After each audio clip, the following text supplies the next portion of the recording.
Ladies and gentlemen, I'm honored to welcome you to the closing symposium to round out the Thinker Cycle, the language of debate and communication about climate change. And here in the Palace of the Academies.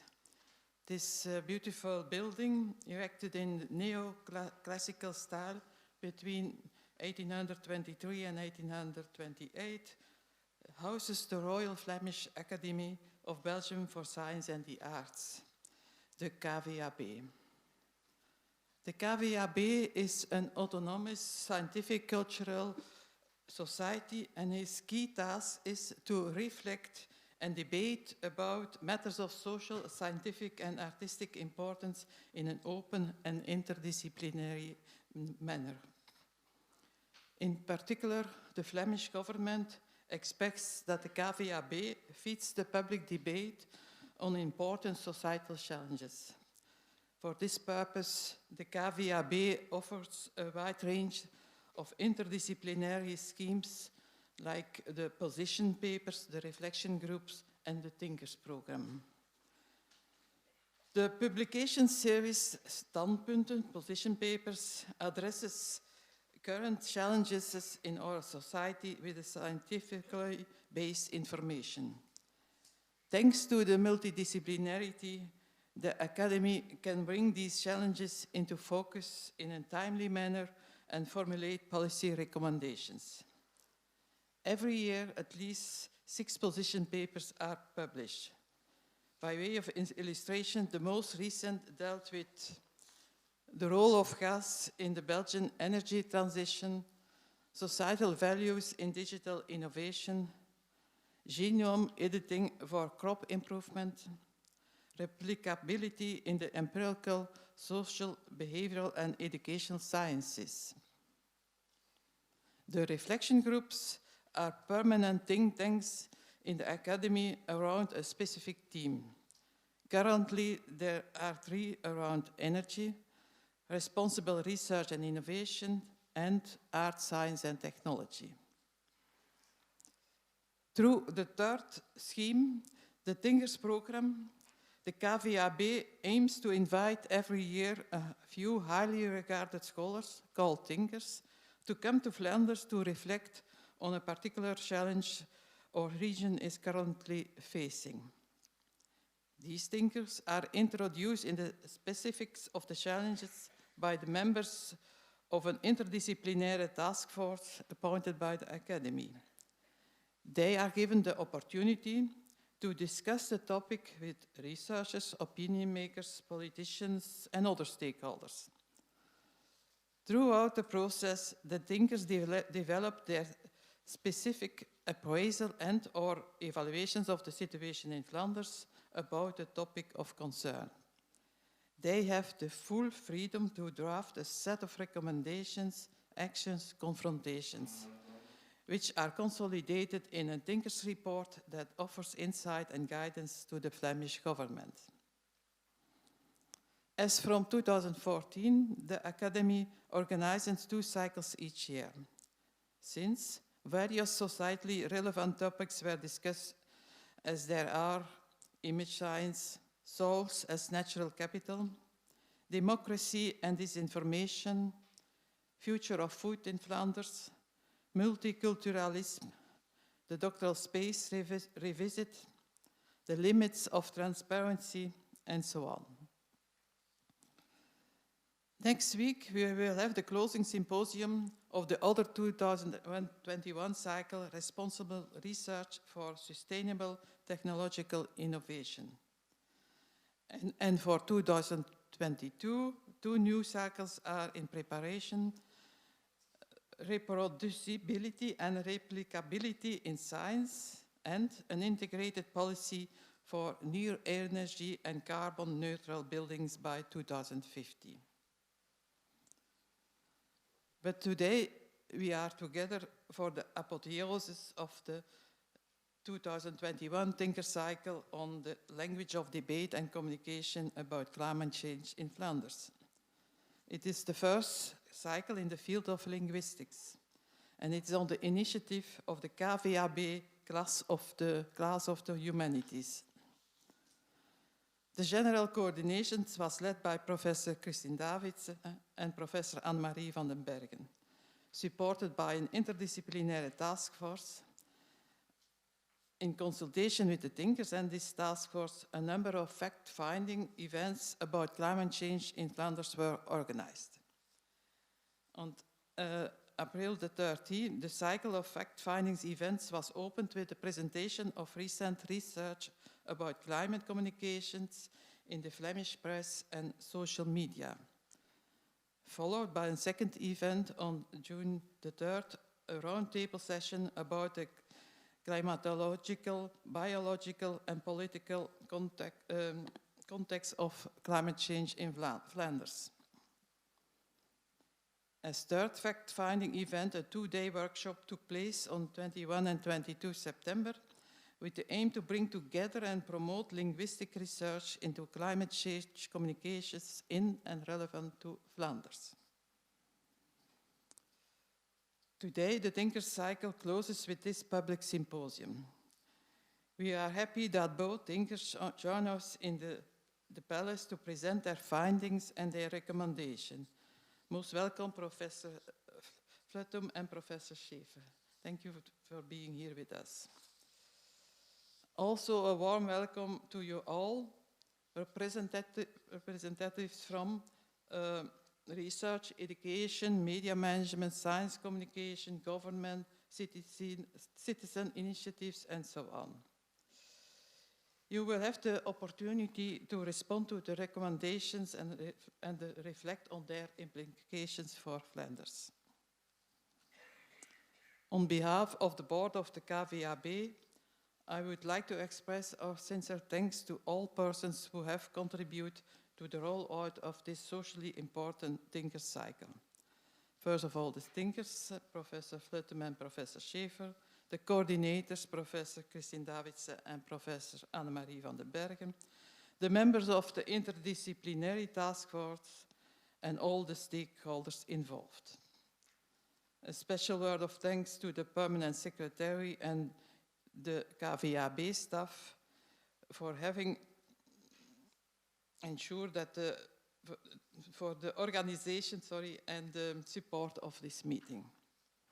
I look forward to the presentations of the thinkers and the further debate. Thank you.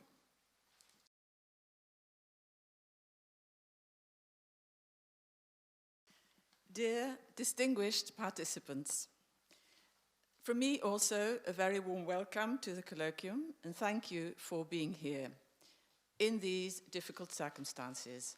Christine and I are truly honored by your presence, and we are sure that your contribution, your input today will mean an improvement, a major addition to the report that we are presenting here. There's no doubt that climate change has received a great deal of attention recently, also in Flanders, and that a lot of debate is going on about the how, the when, to what extent, at what cost, by whom measures are to be taken. Excellent initiatives are taken by citizens too. And yet, we have to read that Belgium is not doing well at all according to the latest Climate Change Performance Index, where it occupies position 49 amongst 64 countries. In comparison, the Netherlands are in position 19. What's wrong with us? In Flanders, polarization is now no longer between believers and deniers of climate change. It has become more complex and more subtle, with word choice becoming a matter of careful deliberation. Our intention with this program was not to take sides on one or another proposal for change, but to look at the communication that takes place on the issues. The importance of language for rhetorical and ideological purposes is sadly underestimated, and yet often appealed to. Whether to use the word phase out or phase down, for example, has been the subject of heated debate in Glasgow. Here, whenever a public speaker regrets a severely criticized statement, we get to hear that it was only a matter of infelicitous communication, as if that were an excuse which makes it less important or potentially less damaging. Language does matter a great deal, and this is what we want to highlight today. When Christina and I started looking for who we should invite to act as thinkers in residence, we very quickly hit upon the names of Kjersti Fløttum and Mike Schäfer as obvious experts to guide us in providing a framework, tools, methods of analysis, which we could apply to Flanders, and they were able to provide these tools on the basis of their own work in other countries. Let me very briefly introduce our thinkers to you. Kjersti Fløttum is Professor of Linguistics at the University of Bergen, Norway. For more than a decade, she's been publishing, organizing conferences, setting up projects on the language of climate change communication. She has studied climate change discourse in a range of contexts, going from official reports on the European and national levels to blogs, students' reactions in questionnaires. She's also dealt with comparisons between countries, in particular Norway and France, with respect to the way climate change is conceptualized. There have been many projects she has led, both national and international ones. The most recent one is still ongoing and is called Living with Climate Change, Motivation and Action for Lifestyle Change. Kjersti Fløttum's linguistic analysis is multifaceted. She looks at the effect of linguistic choices through an analysis of lexis, lexical key terms, the study of narratives, and polyphony. It's the combination of meticulous, detailed linguistic, semantic, and pragmatic analysis with a concern for the social context, that the broader social perspective that makes her work particularly interesting and has influenced many people, and we hope it will also influence research in Flanders. Professor Mike Schäfer is ideally placed to complement the linguistic analysis with information on media and science communication. Mike Schäfer is Professor of Science Communication in the Department of Communication and Media Research at the University of Zurich. He's an internationally renowned and much solicited expert on climate change communication, and this is reflected in his impressive publication record, in his presence on the international scene, in the roles that he takes up as a leader in various expert groups and committees. He acts as president of various research centers, and let me also mention that he is one of the editors of the seminal Oxford Encyclopedia of Climate Change Communication. Mike Schäfer has studied climate change communication in both specific contexts, notably Germany and Switzerland, and from a global perspective. As a close investigator of this communication over the past decade, he has identified major changes which can be linked to more general developments, in particular the role of social media and the rising importance of citizen science. Various of Schäfer's publications go into the ways in which the proliferation of social media has vastly extended climate change discourse. On the one hand, it has led to conspiracy led to the spread of conspiracy theories and science-related populism. On the other hand, there are, Mike Schäfer argues, positive affordances to bring science and the public closer together. Schäfer suggests that this potential of citizen science is much greater than has been exploited so far. This very brief introduction shows, I think, why we consider these two experts to be ideally placed to work on an analysis of climate change communication in Flanders, to let us know what there is not, and what there should be in the way of research. And this is what Christine will say a bit more about. Yeah, thanks, Anne-Marie. Well, the question of existing research in Flanders is important because normally thinkers invited to analyze a specific challenge in Flanders do this on the basis of existing research, which they inventory and summarize and bring into focus, and this then allows them to evaluate this and to formulate recommendations. Now, when we started looking for existing research on climate communication in Dutch discourse in Flanders, we found some very fine, but not much, but very good research carried out by people from the political and social sciences, so from the perspective of communication studies. When we started looking for linguistic analysis, our own field, we found there was next to none. No articles, no PhDs, even no master's thesis. One would have thought perhaps that this was an appealing topic for our students, but somehow the idea to look at language as a resource with which we categorize and interpret experience, and which we always use to assess and evaluate our experience, half consciously, subconsciously. The idea to look at the positive and possibly the negative role of language in climate communication in all the domains of social life, this idea seems not to have come to people so far. So it was then that we realized that this thinker cycle would be different. We realized that we would have to try and start up exploratory research. And fortunately, our thinkers, who may not have realized what they were letting themselves in for, welcomed this and joined in with the effort, together with the task force, and also together with a person who deserves special mention, postdoctoral fellow Wout van Praat, who was appointed with some remaining project money from KU Leuven to help out.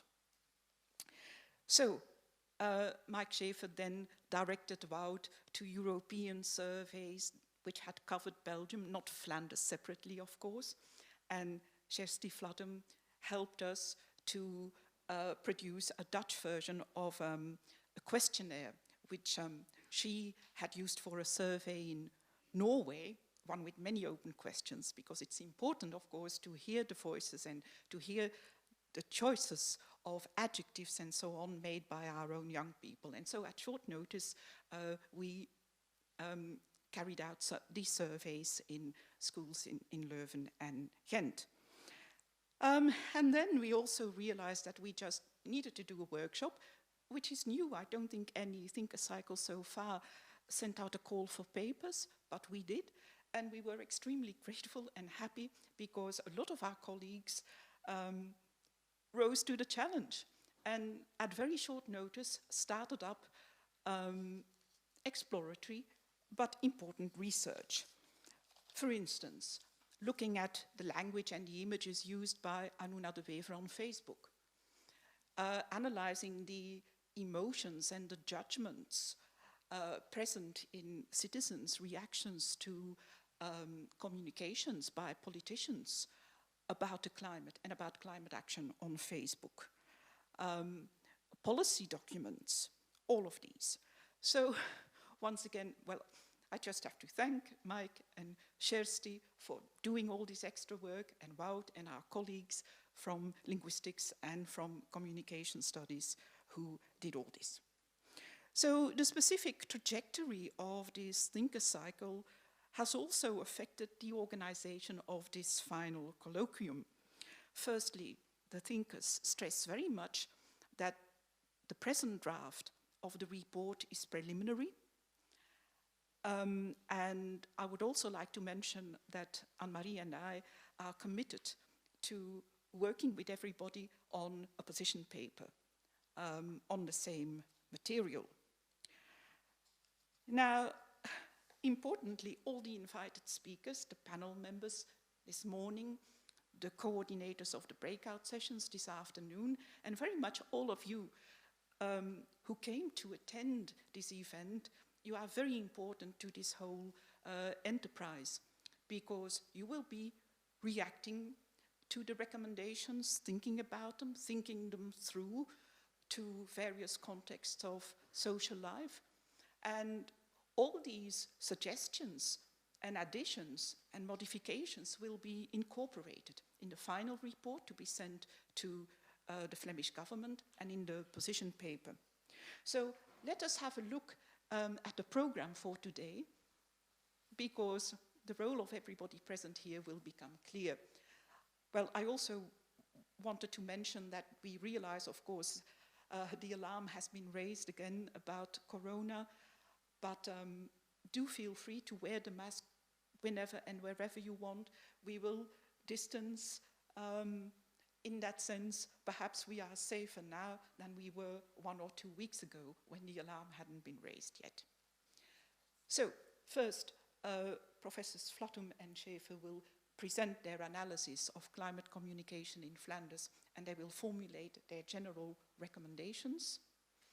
We will check whether there are some first reactions from the audience, perhaps questions for clarification. Then we will have a panel in which we have representatives we have people who are very engaged with climate change communication, climate action, and they represent different stakeholders. We have Nick Balthasar, who represents citizen initiatives, activism. Peter Boesemare, who is a scholar studying climate change and climate change communication from a historical point of view. We have Kim Buist, who is a politician from our ecological party, Groen. And then we have Barbara de Bussere, who is a journalist, very committed to reporting about climate change. And then we have Pascal Mertes, who will moderate. Then we will have lunch. But then the involvement of all present here will become even more intense, because we will divide into breakout sessions devoted to important domains of society where climate change communication is very important.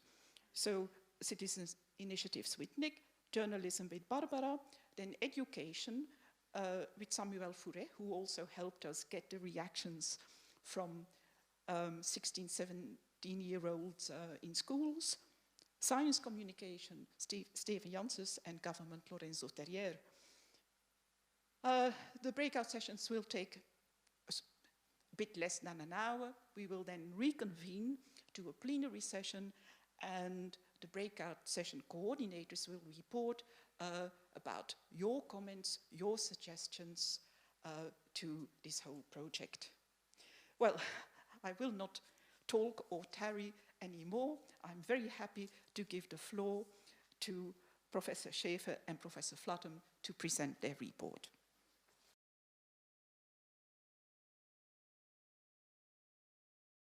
Madame Honor, thank you very much for your warm welcome. And thank you very much, Christine and Anna-Maria, for your overwhelming introduction. We are very happy to be here today, and we are excited.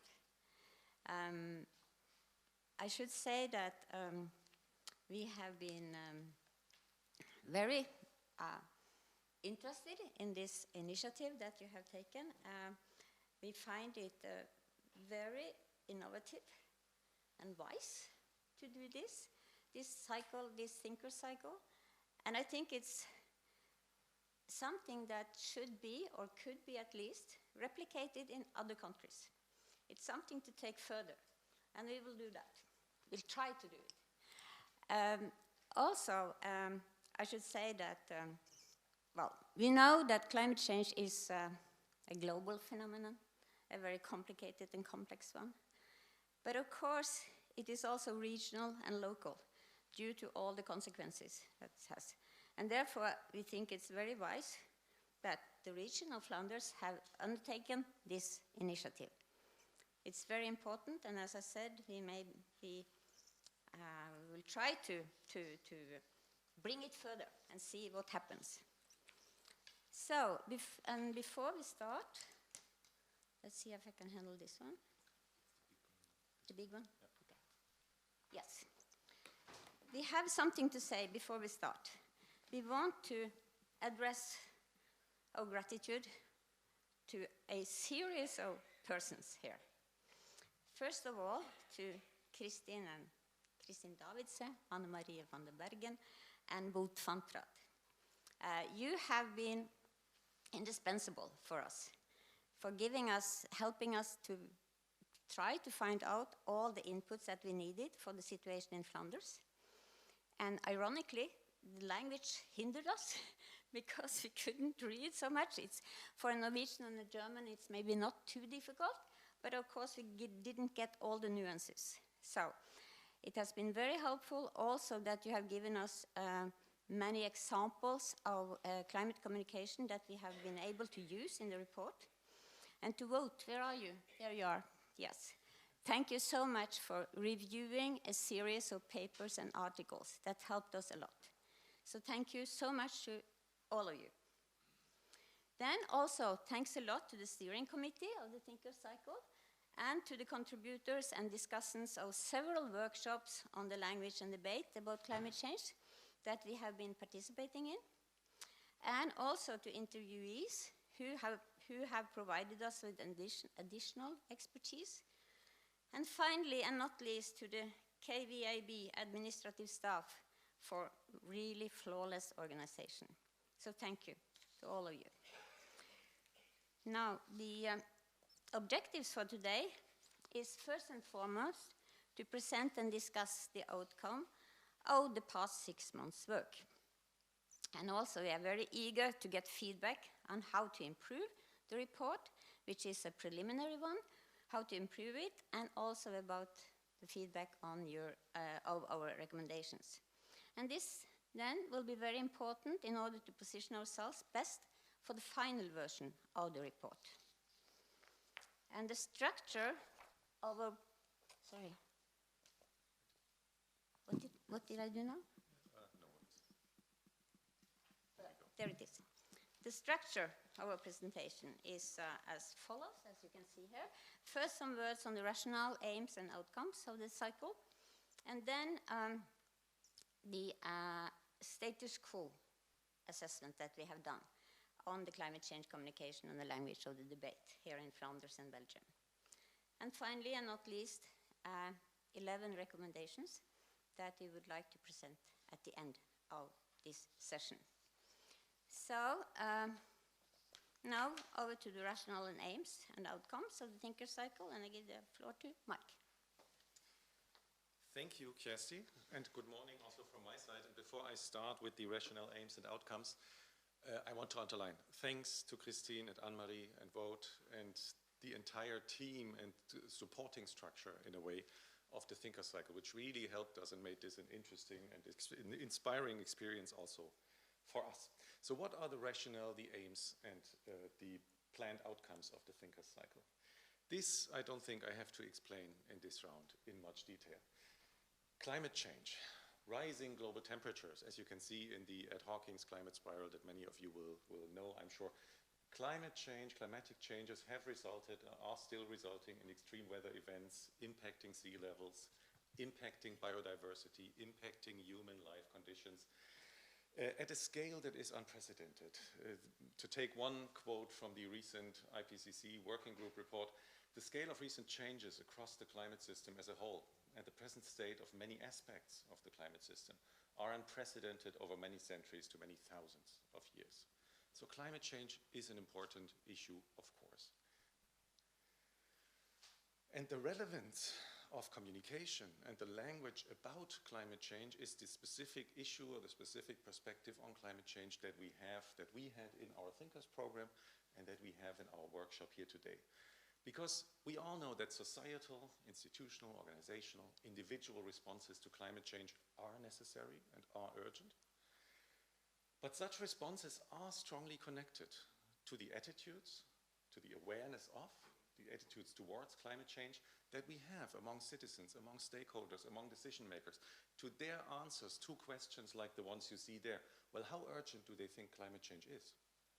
What are the major impacts that they perceive? On what timeline do they expect them? Do they perceive them? Which options for action do they support, and by whom, etc., etc.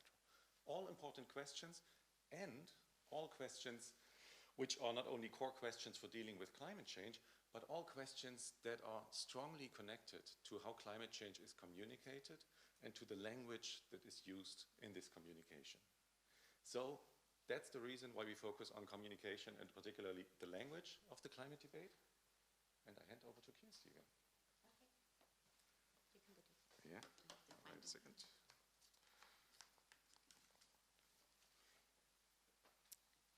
When we look at images like these ones, one can wonder, does language really matter in this complex phenomenon? Well, a kind of rhetorical question maybe, but there are some answers to give to the question. And I would like first to quote some colleague researchers in the UK who have been working on climate change communication for many years, and already in 2010 said investigations of climate change communication cannot avoid attending to the role of language. Why? Because language can do so very many things. Language can inform, appeal to reason, can appeal also to emotions, encourage, frighten, politicize, moralize, and many more. So, with all this, what we want to say is that it is extremely important to create an awareness of the role, or maybe the many roles of language.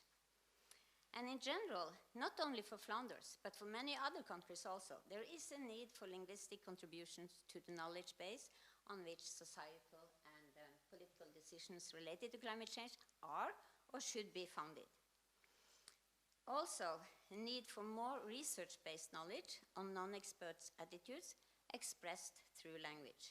For example, on questions like, what impact do conflicting narratives in climate policy have, or what impacts may they have on public opinion and behavior?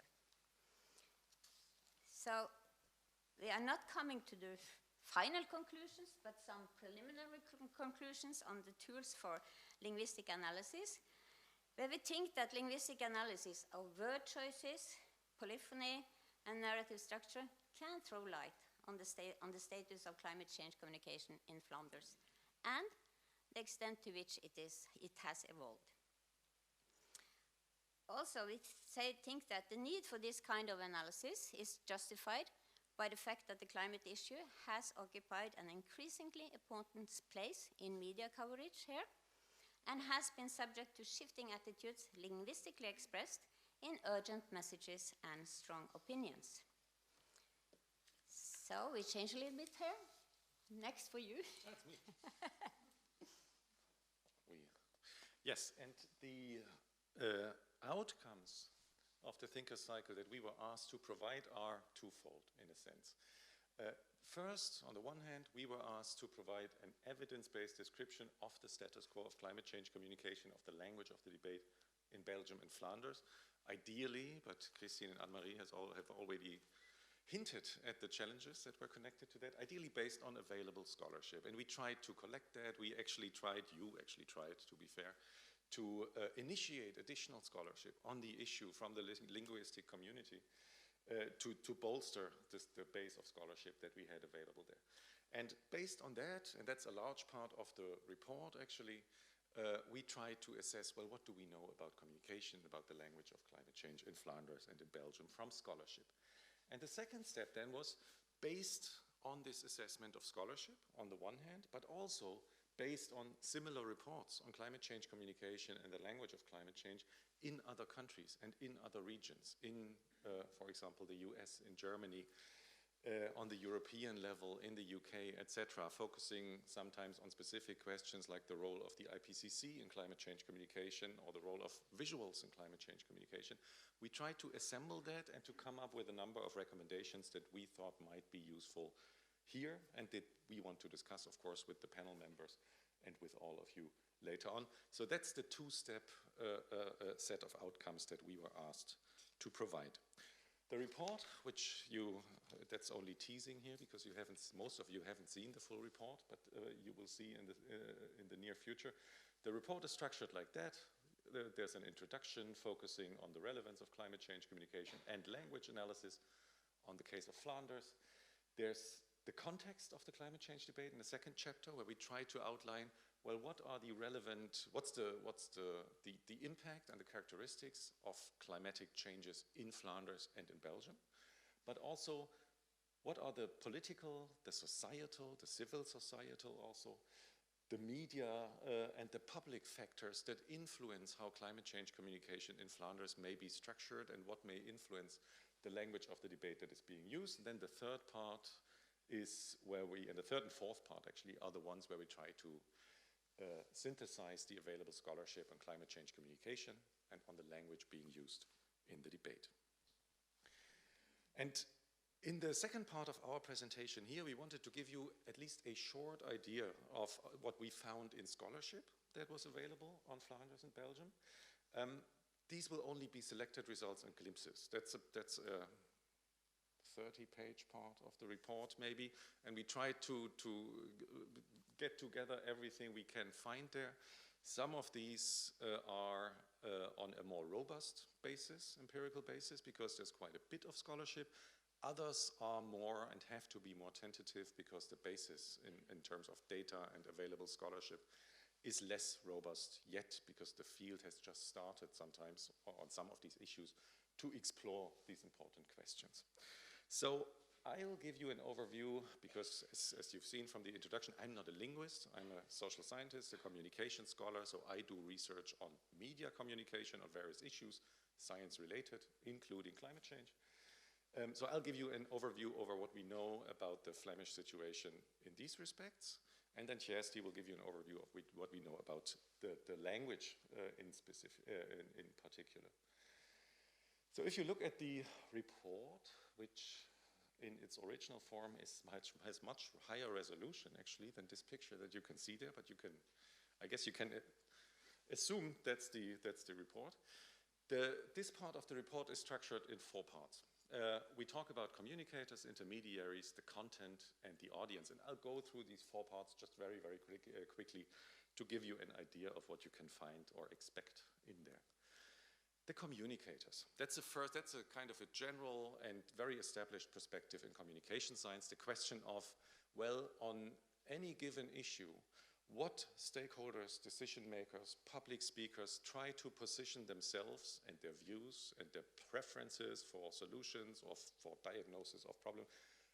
Who wants to position themselves, him or herself, in public with what views, and how do they do it, and how successful are they in doing that? That's the basis of this perspective, the communicator perspective. And that's a perspective, if we narrow this down on the climate issue and on Flanders, where we have very little research on. We don't know that much about that specific aspect of the debate in Flanders.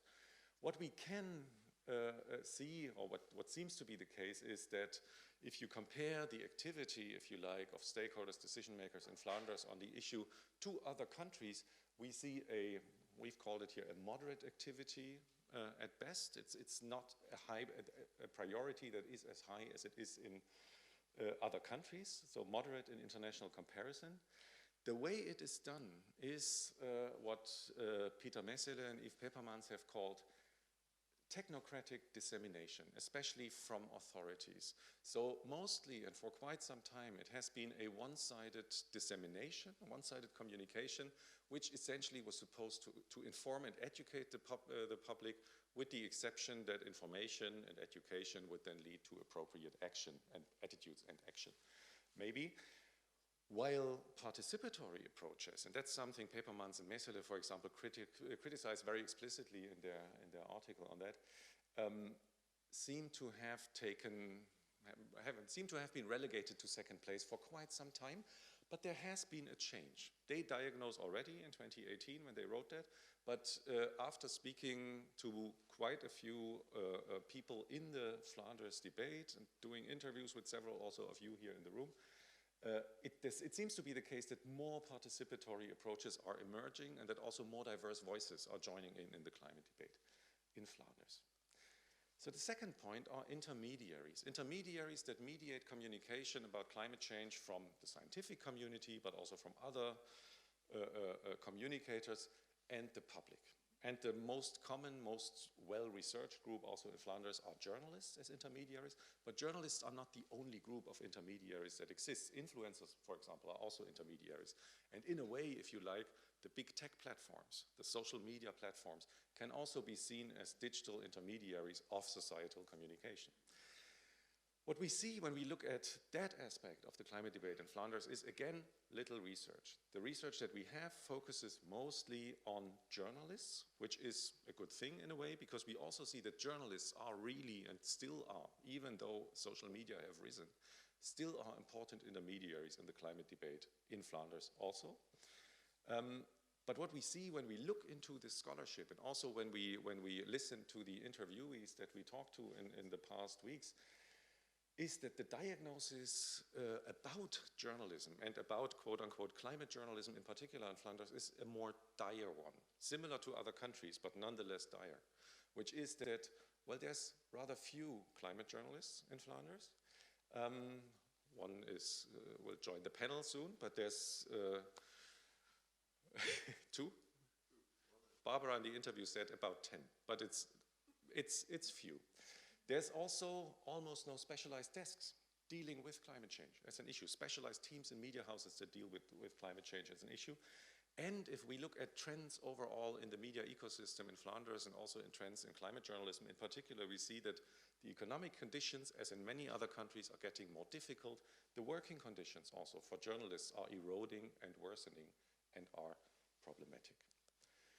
If we look at content, that's essentially how climate change is presented in social media or in news media to the public, presented or discussed, well, it's better to say.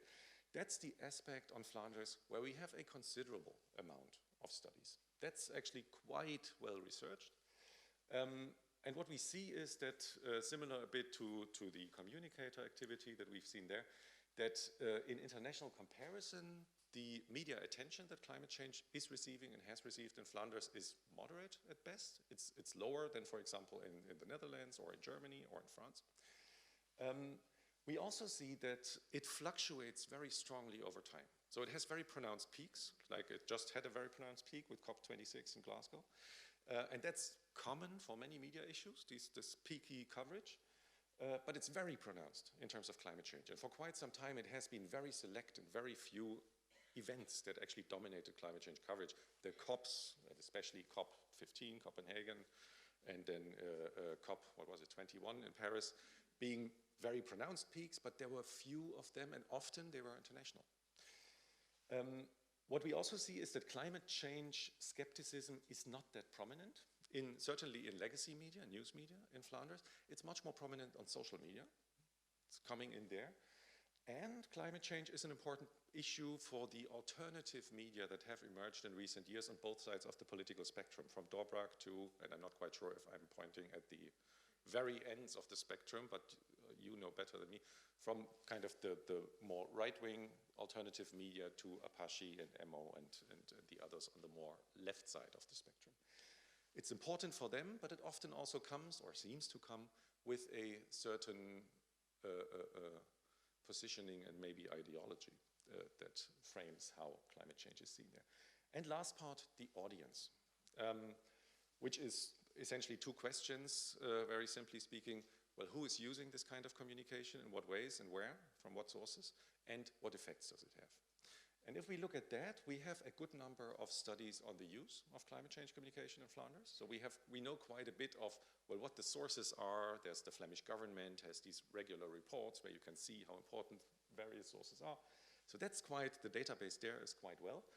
There's almost no country-specific studies for Flanders and or for Belgium on media effects, which is partly due to the nature of these studies. These are often psychological studies, implicitly assuming universal effects that you can show in one country, but that will also apply on other countries then as well, which is an assumption you may or may not share, but that's the nature of this scholarship. So some of the findings we find internationally may actually also apply to Belgium, even though the studies were not done in Belgium or Flanders.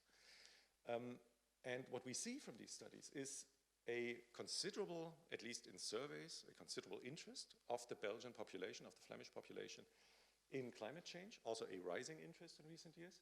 We see that news media, especially newspapers and TV, are the prime sources from which the Flemish population says they get most of the information about climate change from.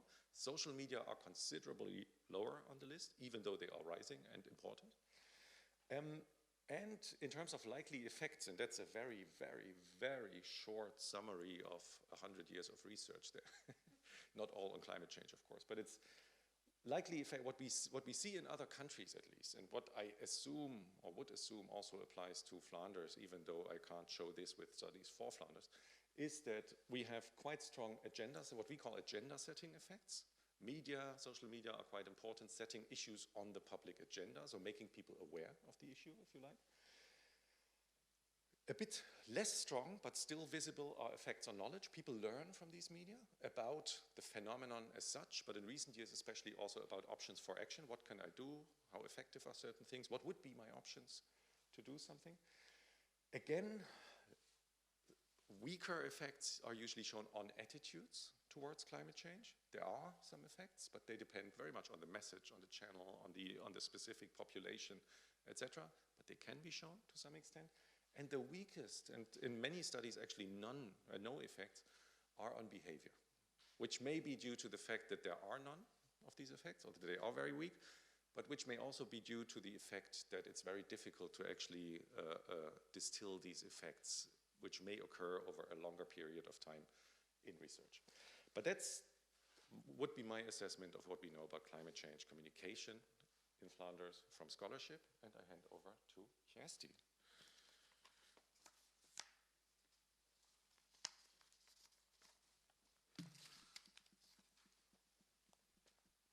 Yes, so something about the results on the language. And of course, there is not so much to say as Mike did know about the media.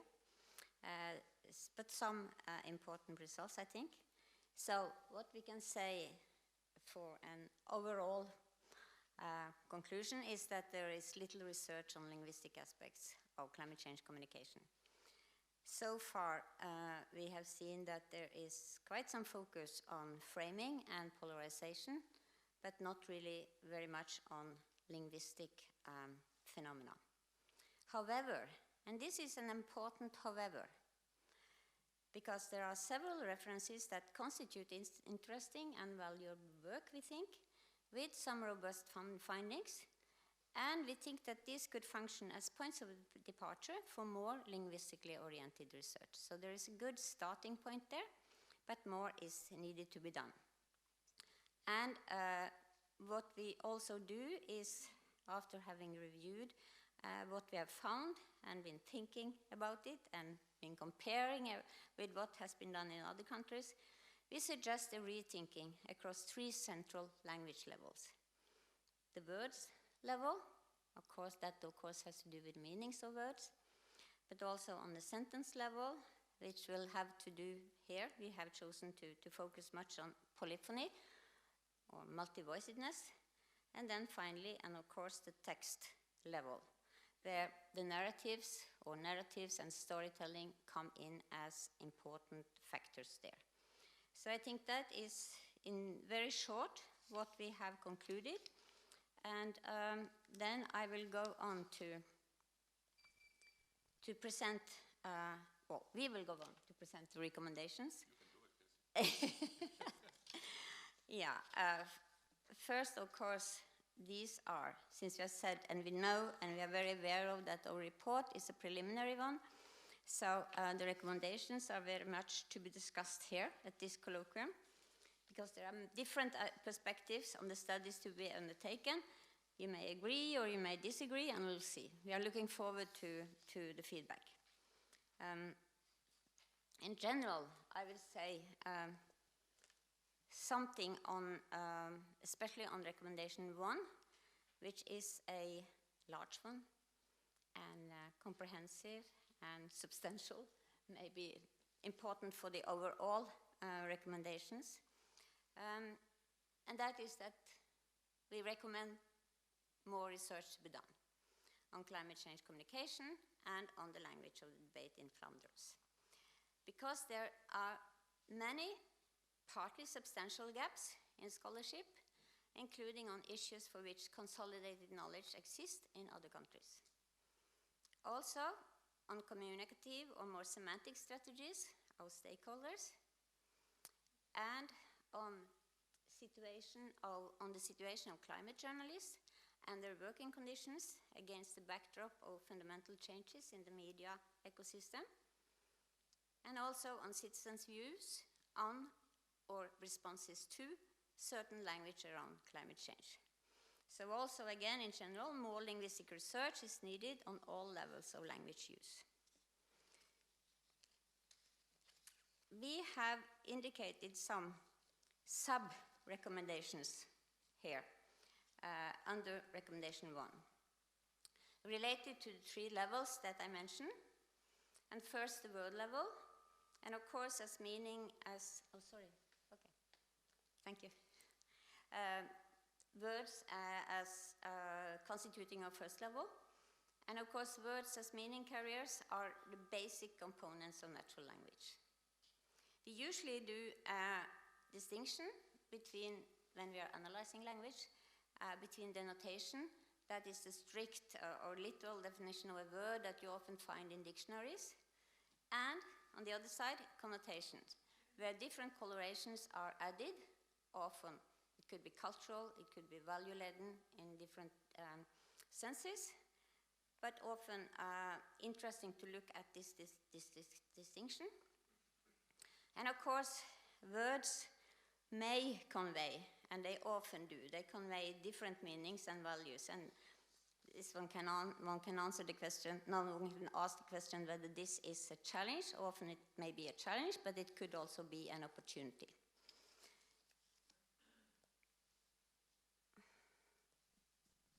There are a lot of theories that could be applied on words and the word level.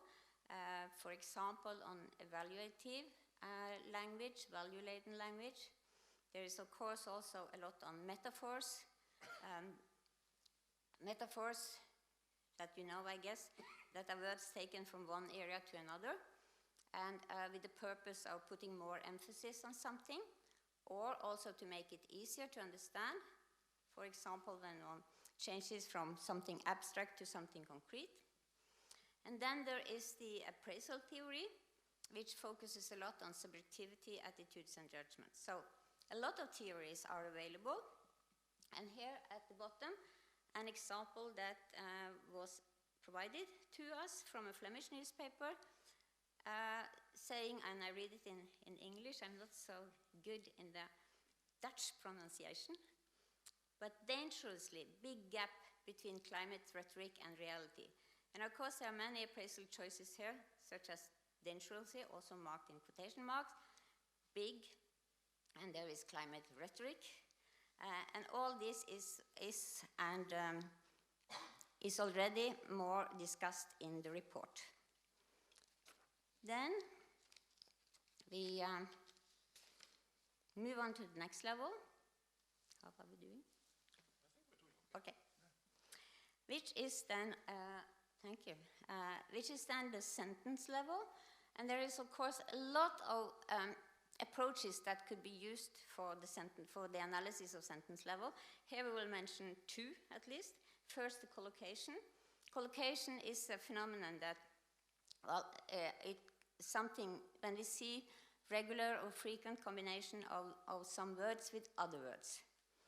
And a collocation that was mentioned to us, and that you will see explained in the report also, is the one realistically ambitious, which was taken from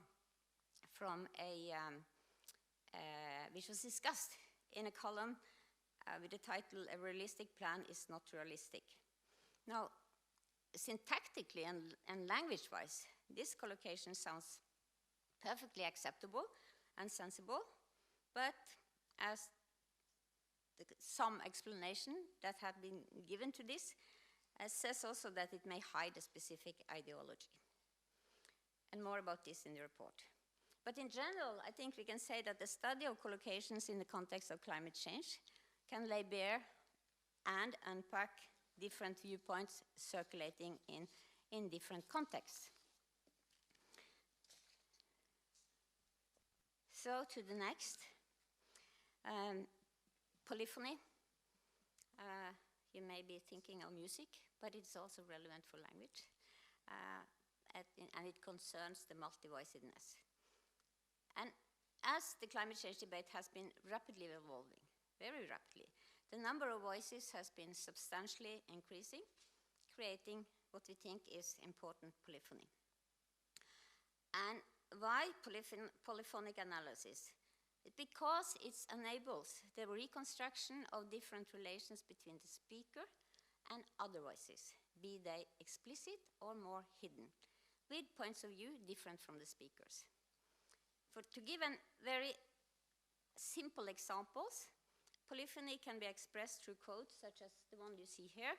X says A is caused by B, or, for example, in a combination with according to X, A is caused by B. But what is really exciting is that polyphony can also be indicated through different devices, such as pronouns, sentence connectives, modal expressions, adverbs, and negation. So many linguistic devices can, in fact, indicate and signal polyphony. And something that is often pointed at and given as example of such polyphony that is not going into the type that I mentioned as quotes, but that are indicated by different linguistic devices, such as the negation not. Because polemic or refutative negation is very frequently used. And this is an example where the source of the underlying point of view is not explicit. Like I have it in the example that you see here. Climate is no longer an ideology, it's an enterprise. There, a viewpoint, climate is an ideology, is refuted. But so here we see a clear example of some kind of conflict, but where the source is not given. Now, various relations such as agreement, concession, and refutation can be identified and contribute to a better understanding of climate change interaction between different voices, we think. Okay, there are then the third level, maybe for some of you, maybe the most important one, the text level, when we look at a complete entire text and talk, and which relates very well to a narrative perspective, the perspective of storytelling. I mean, we are Homo sapiens. That means that we should be wise and knowing people. And one can wonder whether that is so, whether we are wise, whether we are knowing. But we are essentially, I think we could mention that, we could say, I don't know if you agree, but some would say that we are also homo narrans. That is that we are storytelling people, that we have the preferences for stories. So that is a really integrated part of human condition. So, well, a little digression there, but I like this homo narrans. So, what is true is that words and sentences do not typically appear in isolation, but are embedded in longer text and talk. And we think that, as I said, that narrative theory is a relevant perspective in this context. The narrative perspective is something which identifies typical components in a story, like initial situation, coming to a complication, perhaps with some reaction, to a resolution and perhaps also a final situation, and sometimes with a moral viewpoint added. And, interestingly also, with different actors on narrative characters such as heroes, villains, and victims. So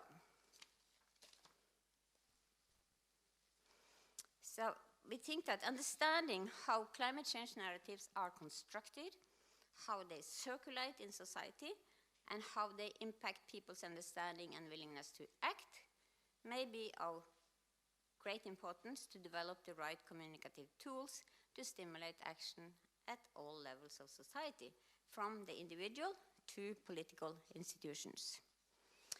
So that was a long part on the first recommendation, and now Mike will do all the other ones. Thank you, Kjersti. Yeah, that's the bad news was that was one recommendation. There's 10 more to come. The good news is the other 10 will all have one slide each and be much quicker.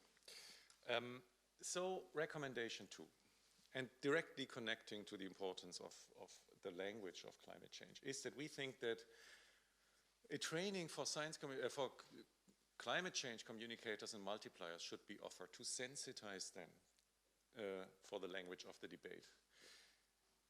It is that language, as we have tried to show you, is important for successful and effective climate change communication. And it's also the case that this aspect, the importance of language, as well as existing best practice examples, as well as relevant research findings, are not all that well known among communicators and trainers in the field. So we think that trainings, and also train the trainer formats that actually look at people educating others, would be important, because they could sensitize multipliers, opinion leaders, such as scientists, science communicators, teachers, climate coaches that you have here in Flanders, journalists and others, for these issues, for linguistic and language issues. So that is the first thing we would like to emphasize. The second thing is about the aims and underlying values of climate change communication. And we think that is something where a debate, and maybe even an ongoing debate about that, is necessary. Because, first of all, climate change communication can pursue different aims. It can aim to provide and disseminate information, for example. It can also aim to change people's attitudes about climate change or about certain options for action. It can also try to change behavior immediately, to nudge people in certain directions, to persuade them to do things a certain way, to try to heighten their self-efficacy, so their own subjective feeling that they can do certain things. These are all aims or potential aims of climate change communication. And it is necessary to discuss both strategically, what do we want to achieve, but also normatively, what do we think we should achieve, we should be allowed to achieve, we think is ethically and morally responsible to aim for. All of these are things that should be discussed, where a debate is necessary. So what aims should be pursued also, among which target groups, with which means, and by whom. And this should be based on a reflection on the underlying values also. And this reflection should also reflect upon the terminology, because values are often expressed with terminology, of course. So if you talk about things like equity or justice or sustainability, all of these terms have strong but differing connotations that communicators should be aware of when they are communicating about climate change. Fourth recommendation, different target groups for climate change communication within the Belgian and Flemish population should be identified. And that's one of my mantras when I give talks on science and climate change communication. Is I get often, well, how should we do it? How should we do climate change communication? And the answer is as boring as it is, I think, at least correct when I say, well, there is no one-size-fits-all solution. It depends on what you want to do in which audience or with which audience. So it's not that the same thing that works here will work there. Everything, or most of the things, disseminating information, fear appeals, telling stories, explaining things in easier terms, that all works, but it all works in certain settings with certain audiences, and it may not in others. So what is important is that climate change communication is done differently different in content, different in language, different in format, depending on its audience. And that logically means we have to know what the audience is and how it thinks about climate change, what they expect, what they want, what their needs are, what their prior attitudes are. And there's a lot of research in other countries doing that. The most famous example, maybe some of the room will know it, I guess, is the Global Warming 6 America studies from the US, where colleagues from George Mason and Yale University regularly survey the American public to figure out, well, what are the target groups for climate change communication in the American public? And there's similar studies in other countries. We are up to 12 or 15 countries by now that do these things.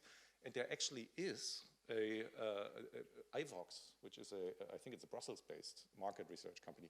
They have done similar things in the past for Flanders, but the one thing we found is quite old, actually. It's 10 years old or something like that. So that is something that should be done more regularly to figure out what are domestic target groups, what are their climate change-related attitudes and behaviors, their information sources, maybe also their linguistic preferences. How do they react to different terms, to different words, to different ways of expressing facts, narratives, stories about climate change.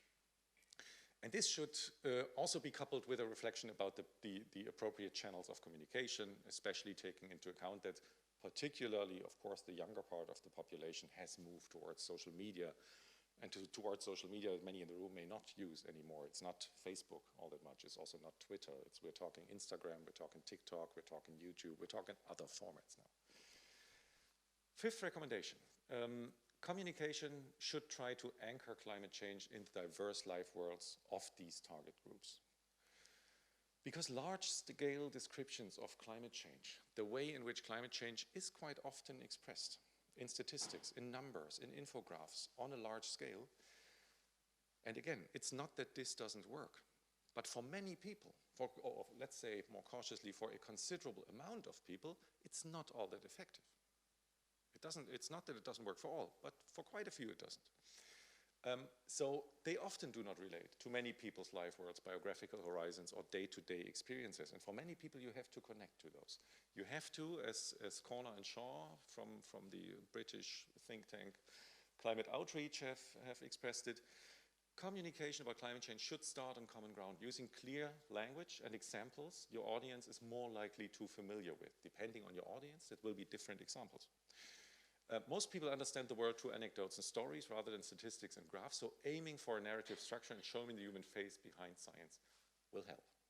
And again, that's target group specific, but that's a relevant perspective that also has to be there. And there are projects out there already, also in Flanders and in Belgium, like the What's Your My Climate Future, that's from the Free University of Brussels, which tells users how many more climate-related extreme weather events they are likely to face in their lifetime, depending on how climate change is developing. Sixth recommendations, researchers should be encouraged to speak up, and they should be supported and protected when they do so. Researchers, it has to be stressed maybe, should not be the only voices in this debate, and they are not, of course, but they also shouldn't be. But they have a specific position, a specific expertise, and also a specific credibility in public communication. And this includes both STEM researchers from the quote-unquote hard sciences, but also social scientists and scholars from the arts. So they should be encouraged to engage with the public. For doing that, they should be sensitized for the dynamics of public debates, for the logics of news, and maybe particularly of social media, and for the implications also of specific language use. And when they do engage in public, they should be supported by their peers and organizations, and it should be incentivized that they do so.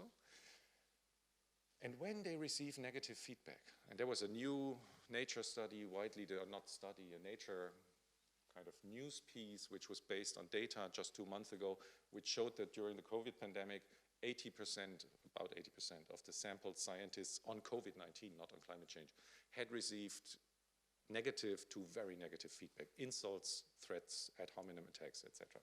So if that's the case, researchers have to be supported emotionally, socially, and if push comes to shove, legally also.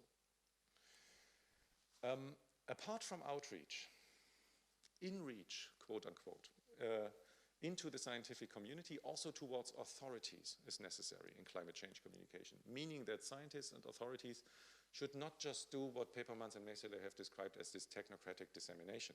They should also engage in participatory formats and dialogue. So in formats in which researchers and authorities also listen, not just speak, listen, so the opposite of what I'm doing right now, to acquaint themselves with the views, the needs, the fears, maybe also the seemingly irrational fears of citizens, of the public. Which could be in-person formats, which could be online formats, which should specifically also include young people, as they are the generation that has to live with climate change in the future. The 8th recommendation, the 8th and the 9th actually, tackle climate journalism and other intermediaries, which we think should be strengthened. Because what we've seen or heard in interviews is that the economic sustainability of journalism in Belgium and Flanders, similar to other countries, is endangered.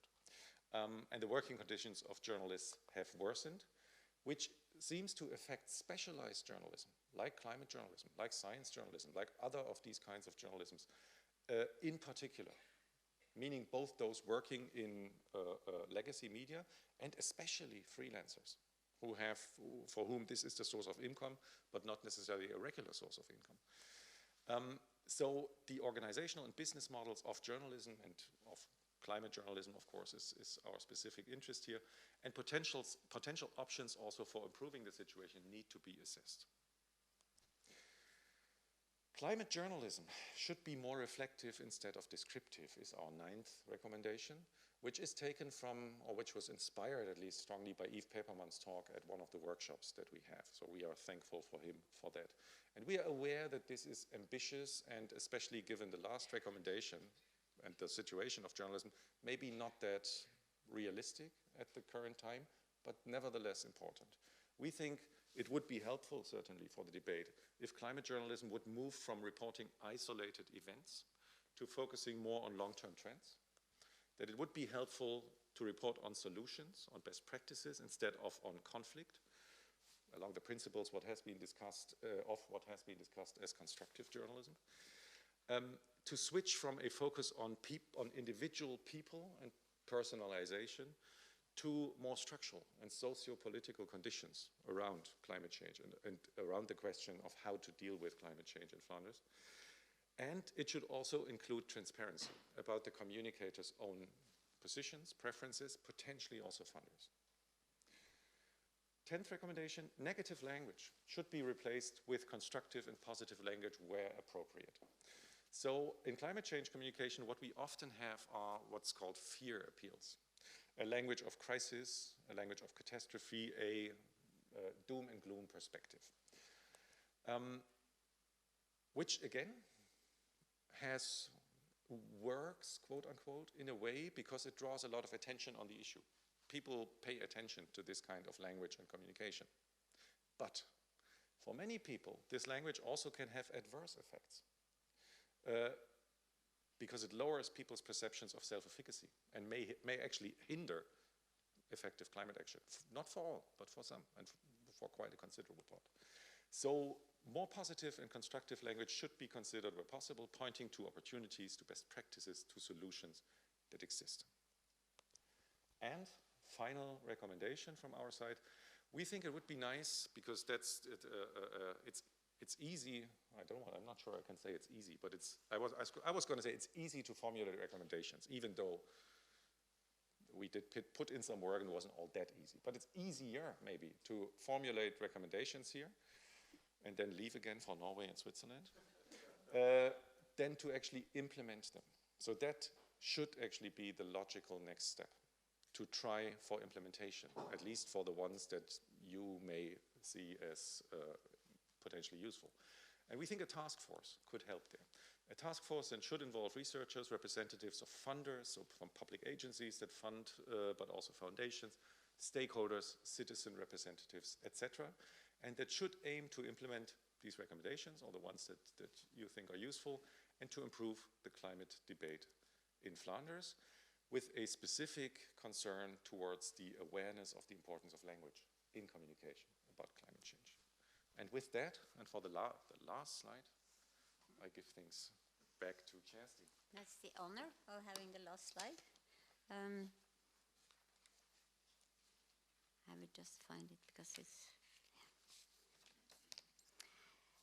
it is, of course, well, climate change and climate change communication is, of course, a complex phenomenon that we know and that we have talked about, but it's important to remind of, and I don't think, and don't forget, and I don't think we forget, but it doesn't hurt to remind of it that climate change communication is not a phenomenon that can be understood without bringing in contextual factors.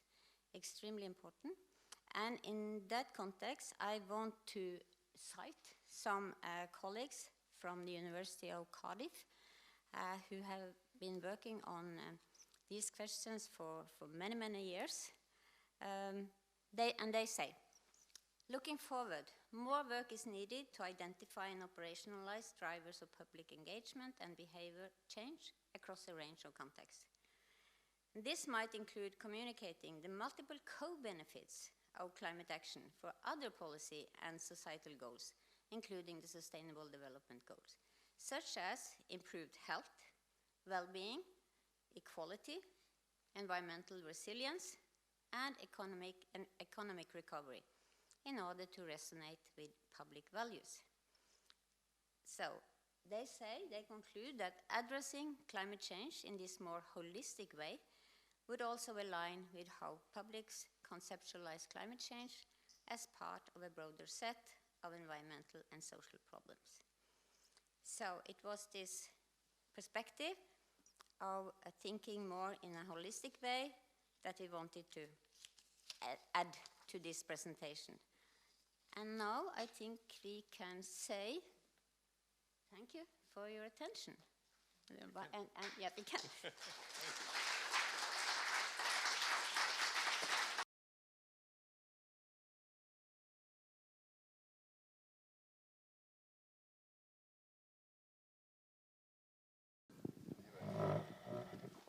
Thank you, thank you.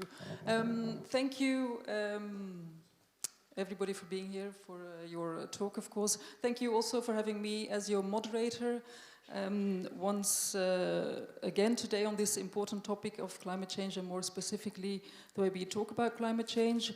I've said it before on a previous event in this cycle. This is something I am, as a journalist, very aware of, how important it is not only what we say, but also how we say it, because how we say it actually largely influences how people react to things and experience things.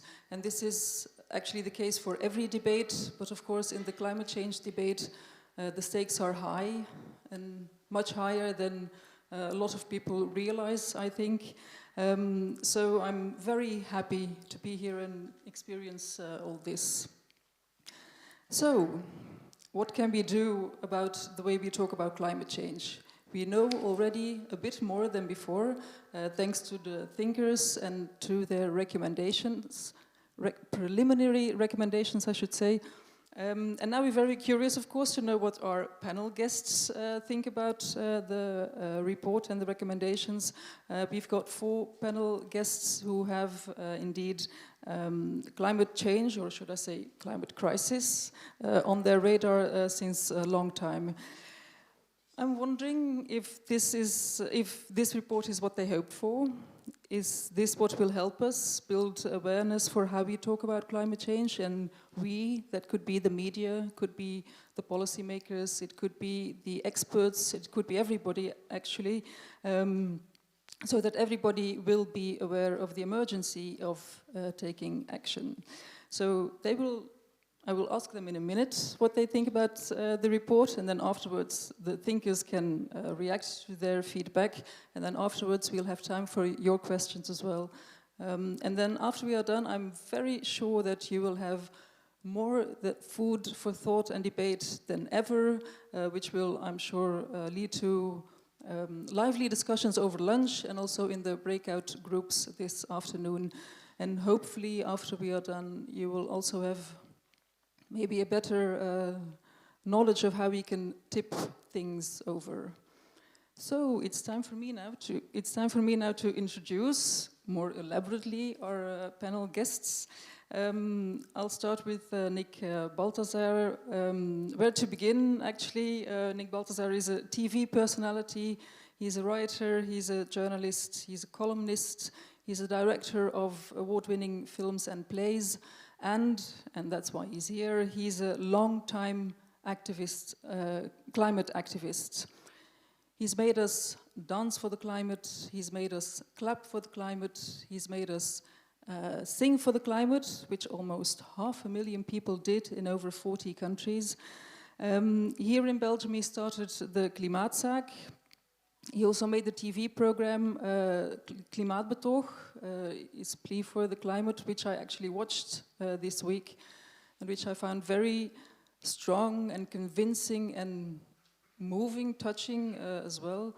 And after I had watched it, I wanted to spread it to everybody I knew, and then I thought, oh no, my God, don't be over enthusiastic and pushy, because people will maybe get the reverse effect than what you want. So I'm still thinking about... I will do it. I'm still thinking about the language I'll use in doing it. But thank you, Nick, for being here. I'll continue with the rest of the panel members. Next to Nick, we have Kim Buist, who is a politician. She's a member of the Belgian parliament. Federal parliament. That's in the future. Since 2 years now, she's in the federal parliament for the Green Party, and she focuses, of course, on climate and energy, and also on mobility issues. And one of her key demands are affordable and comfortable trains. Before she went into politics, she was a teacher. She was a teacher of history and English and economy, and she's worked with youngsters for over 20 years, and she also has 2 teenage sons of her own, and it's actually for their future which motivates her in what she's doing. Education is her passion, but I've learned that she's also passionate about singing, so maybe later today we can have a sing-along for the climate after all. Outside, of course, if you would want to do it, and with enough distance. But we could, why not?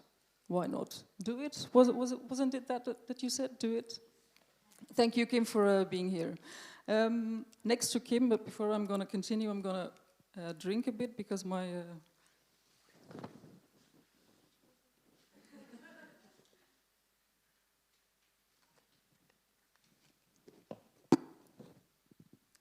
I could say I learned that from Klimaatbetoog, but I had it before already. Nick was drinking from a reusable bottle during his Klimaatbetoog. Okay, next to Kim we have Barbara de Bussere. Barbara de Bussere is a journalist for the newspaper De Morgen for 20 years already. Writes indeed primarily about climate and science, and she's often written articles about the psychology of climate action and climate inaction, and as a journalist she's been very aware of the language she uses in her articles, and she's talked a lot about this with climate experts and with colleagues about which language, which words she should use in articles to get through to people. And I saw her last week in the series, the climate series of Jill Peters, or the former weather woman on Canvas, and I can highly recommend the series because it's very interesting, and it's good that it's being shown on TV, unfortunately on Canvas, but we'll change it from Canvas, which is lesser watched than Eén. So I'll talk about it with the CEO, with my CEO, anyway. Thank you for being here as well. And then our last panel guest is Pieter Boesemare. Pieter Boesemare teaches climate and world history at Vives Hogeschool in Bruges. He regularly advises policymakers like the European Commission and the Flemish government. He's also written several books on climate issues, and I read his latest book a couple of years ago, which is 10 Climate Actions That Work, in which he lists 10 actions we can all do ourselves and which help the climate. And to illustrate how influential he is, I afterwards immediately changed my energy supplier and had solar panels installed. He's been a popular speaker for years now on the topic, and we're also very happy to have him here with us. Thank you. So, I can imagine that the thinkers are dying to get your feedback on the report and the recommendations, and so are we. So please, I'm going to hand back your microphone. Nick, you can start. Tell us what would be your reaction to the report. Thank you, and well, first off, congratulations. This must have been a huge undertaking, since you had to start from scratch, and that in itself is already so symbolic, and it's telling of also how academia has chosen to maybe not really tackle one of the most important problems that we as a humanity will be facing. I'm really curious how you did this without knowledge of our beautiful language, but as I understand, you've had wonderful help. So it's really impressive what you've done already. Now I gather maybe the most important thing we could do now from our different points of view is kind of add to the story, maybe instead of maybe start to criticize things that we might think are lacking or something. So I would start from maybe my point of view as let's say an activist and a storyteller, and there maybe I would refer to your last recommendation. Let's make some sort of a task force to show how linguistics and language. I'm a linguist myself. I was never really. Sorry about that. My professors are still here. I was never really so captivated by it until I read Noam Chomsky and saw how language can be manufacturing consent and manufactured consent for so many wars, for example. And I don't know if it's the language we should use, but it's something we can discuss. But climate change will be the biggest war that we as a humanity will be undertaking. And what he said is language should precede. And if a country goes to war, it's always their most important department is the Department of Propaganda. And I think in recommendation 10, if I get it correctly, it's true, we should get some kind of a linguistic propaganda task force to for example, but Kim will talk more about politics, to tell our politicians how they are, for the moment, not manufacturing consent, but maybe deconstructing consent by the way they are framing climate change, and already 2 or 3 words like eco-realism and haalbaar and betaalbaar, which is, it should be doable and we should be able to afford it and pay for it, totally undermine every kind of positive action that many of us would want to undertake. So already there, I think it's really important that this propaganda, linguistic propaganda task force should go and speak to, for example, our ministers at the environment, for example, who's at this moment, I think, notorious for undermining any kind of positive action. So that's, as an activist, what I would think is so necessary. We've seen in all these COPs, and you've mentioned it, as linguists, we should be happy about it, how words do matter, how phase out and phase down, it's only 1 word of difference, but does kind of make a huge difference to build coalitions, etc. So what I'm trying to get at is the incredible difficulty that we all face to kind of pass this story when also we are at fault, maybe, or at fault. Well, we are in a difficult spot when our slogans are so hard to understand, and it's interesting to have our different views on the matter. Sometimes here we kind of realign, like, should you present it as a simple matter? We need to decarbonize, we need to, but also already the word decarbonization is to many people so abstract that it wouldn't hit home. Words like resilience. We used words like getting climate ambitions. What does that mean? Climate ambitions. Holistic view. A holistic view, is that bigger or smaller than a cat? We have a hard time explaining to people what we want, whereas sometimes, and that's something that we try to do, is it's really simple. We need to change everything and to get to net zero. Already, what is net zero? It's difficult to explain, and etc. But we should try to make it simple, and it's a huge task. And then there, I think one of the things that you might have missed is this Catholic legacy that we still have in this country, where everything is presented as a sacrifice.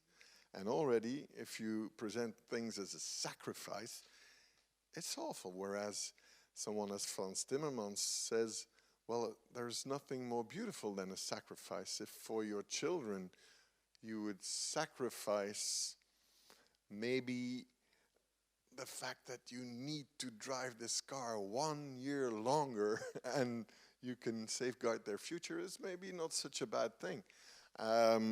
To have words like costly, cost instead of investment, only that in itself, I'm saying nothing new here, but it keeps on recurring how much this will cost us, whereas it's totally deadly in a world where people still value their wallet more than their children, apparently. So that's so absolutely key, that the whole, and you finished on that, the whole focus of making people aware of what they can do is also really a very dangerous thing in climate change. As we all know, people didn't, or these people, and certainly young people weren't responsible for what's happening, and they will not be able to solve it by taking a shower that's a little less warm or a little shorter, or charging their phone a little less, or driving their car a little less, etc. We need to have systemic changes. That doesn't hit home at all. But the fact that we are inducing guilt on people is also really deadly to manufacture consent. And as we all know, and in this climate change group, that's maybe what's an important takeaway. And then, but I don't want to monopolize here, there's a second thing that I would, from an activist kind of standpoint, would try to see how we could fix this. How can we have better slogans? And that's what I've been working on for the last 15 years. How, as a storyteller, can we tell this story? I'll give you an example. #MeToo is 2 words and a symbol. Black Lives Matter is 3 words. Where are those 2 or 3 words that we can use to get people to join us in this task. Where are the films? Where are the plays? Where are the songs that would and we've tried to make one that support this movement. I come from a socialist family, and we had like the Internationale, and we had like these wonderful slogans, and it gets under your skin before you know it. Is the power of language, right?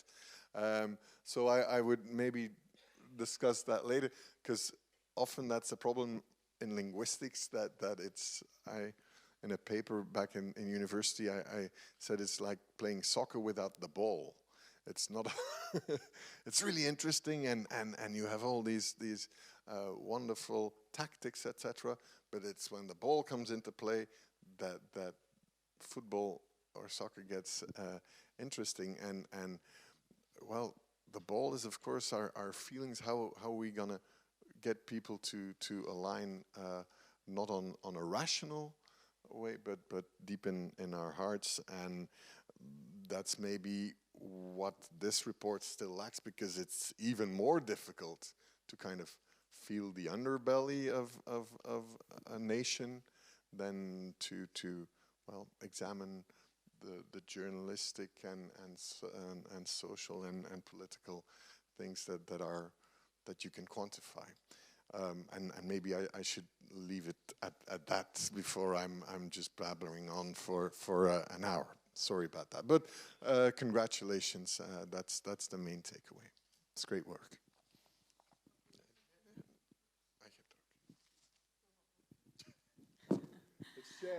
It's sharing. It's the future. It's the present, actually. The present. I will let the thinkers react on your suggestions first, and then we can move on with the next ones. Is that okay?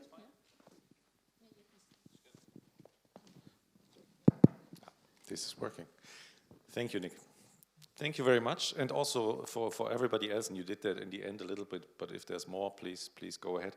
Do tell us the things that we are lacking or that we have missed, because otherwise we'll never know. So please do.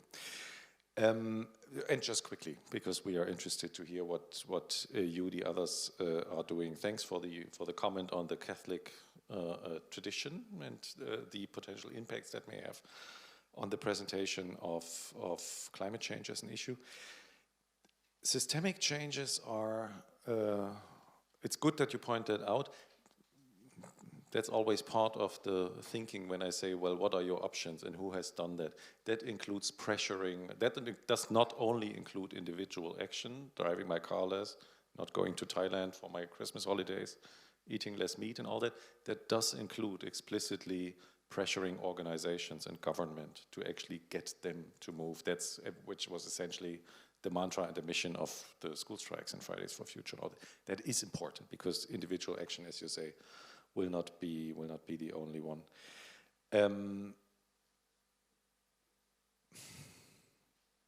Yeah, I think I'll stop here. And Kjersti, do you want the mic? Thank you very much. Really, really valuable. I will have to think a little bit more about the linguistic. Is better now? Use it. Point it towards. Use it like that. Okay. It's difficult. Yes, I thanked you very much for all these interesting inputs. I think I have to think a little bit more about, since we are thinkers, yes, about this proposal of linguistic propaganda task force. That could be difficult. I mean, stepping out of our role. So, but I see your point, yes. But again, I was thinking of maybe link it to number 2 on the training on a larger scale. Well, I don't know, but have to think more about that. The question about how to have better slogans is really good. And that could be something, I think.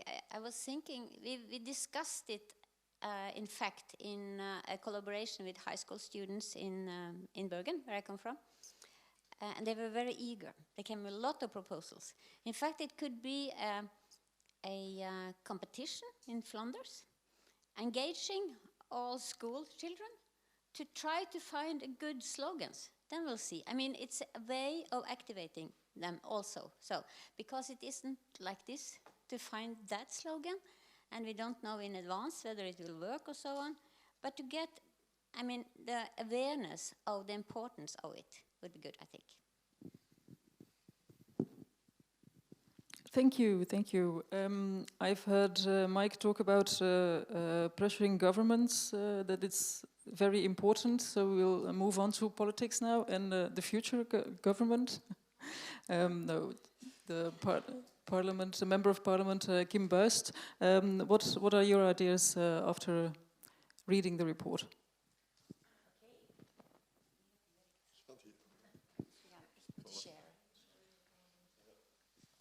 Okay, thank you. First of all, thank you for having me. It has been a while since I've talked English. I've been an English teacher for 19 years, but in federal parliament it's a lot of French. But I will try to do it in my best English. I've read the report with great interest, and I must say that I was inspired, and I was even more inspired by hearing you talk about it. And I focused on, especially on the recommendations, and there are a few that I want to pick out and to want to get my opinion or the opinion of our party. It's not only my opinion, we talked about it with a few members of the party. And maybe the first thing I want to say is that I thought it was remarkable that the first recommendation, namely that there needs to be more research on this topic, was the first one. Why do I say that? Because normally these kind of recommendations are the ones that end a scientific report. It concludes normally a scientific report. So it tells me what you also said, and what was also said in the introduction, that although it isn't uncharted territory, that there is still a great deal that we don't know that needs to be studied when talking about this topic.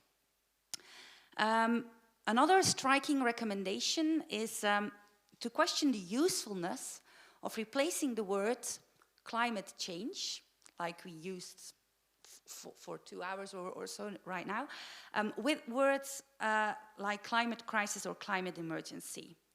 The report says that certain words and certain word combinations are fixed in one's head, but can quickly and strongly change in meaning in certain circumstances. But from that point of view, you question whether it's necessary or it's necessary to introduce a new word when you know that it's difficult because of that fixation, and possibly unnecessary if the word that we use connect the serious consequences of climate change.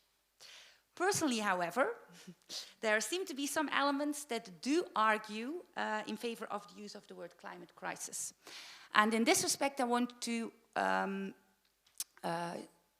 give you an example of The Guardian. The Guardian introduced a new guide style in 2019, where they told, or where they decided to use different language when talking about environment. It was the editor-in-chief, Catherine Viner, who said, and now I'm going to quote, "Increasingly, climate scientists and organizations from the UN to the Met Office are changing their terminology and using stronger language to describe the situation we are in." In April of this year, The Guardian even took it up one step further in uniting 400 newsrooms all over the world in covering climate now, with The Guardian as the lead partner. And in their statement, they said, "The planet is burning. It's time for journalism to recognize that climate emergency is here." Why emergency? Because words matter. It's what you also said in your introduction, words matter. And I think that the word change sounds kind of calm, sounds kind of passive, and in political context, even positive. There are politicians that have been elected with slogans where they promise change. So it's kind of not, I think, not the meaning that we want to have, or that we want to give the word. And there was also in that same topic, Peter Verbiest, he was a communication strategist on Radio 1, that said, the word climate change sounds very factual. It doesn't carry any emotion, nor does it evoke a state of alarm. So I think that powerful words like climate crisis, climate emergency, are necessary to get the silent majority's attention, on the one hand, but they don't really lead to action. So I agree with Peter Verbiest, who said, and I think one of you also said it, we also need words that we can get in touch with emotionally. And he gives some examples, and I thought they were striking. For example, don't say take climate action, but take climate responsibility. Don't say take climate measurements, but climate help. Don't say sustainable companies, but companies with impact. So let us try and find words that really emotionally stick to us. Another recommendation, it's something that Balthasar also, I think, referred to, is the fifth one, where I agree that in public discourse, too often scientists, journalists, but also we, politicians, use words like so many % emission reduction, so many megatons CO2 equivalents, but no one really gets hot or cold with that kind of words or phrases. So I think it's our task also for politicians to find striking examples in the public debate, both on the level of big stories, how many climate deaths in the floods, but also at the level of anecdotes. Do we want our children to remember what it's like to build a snowman in the garden? And it's also what Nick talked about earlier. It's important to have a bigger story. And I think that Jelmer Molmers, from The Correspondent, does it in his book, Hoe gaan we dit uitleggen?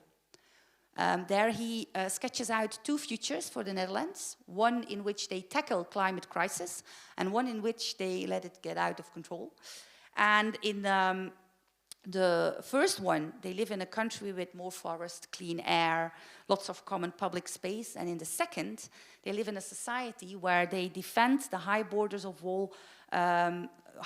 walls of Fortress Europe from climate refugees.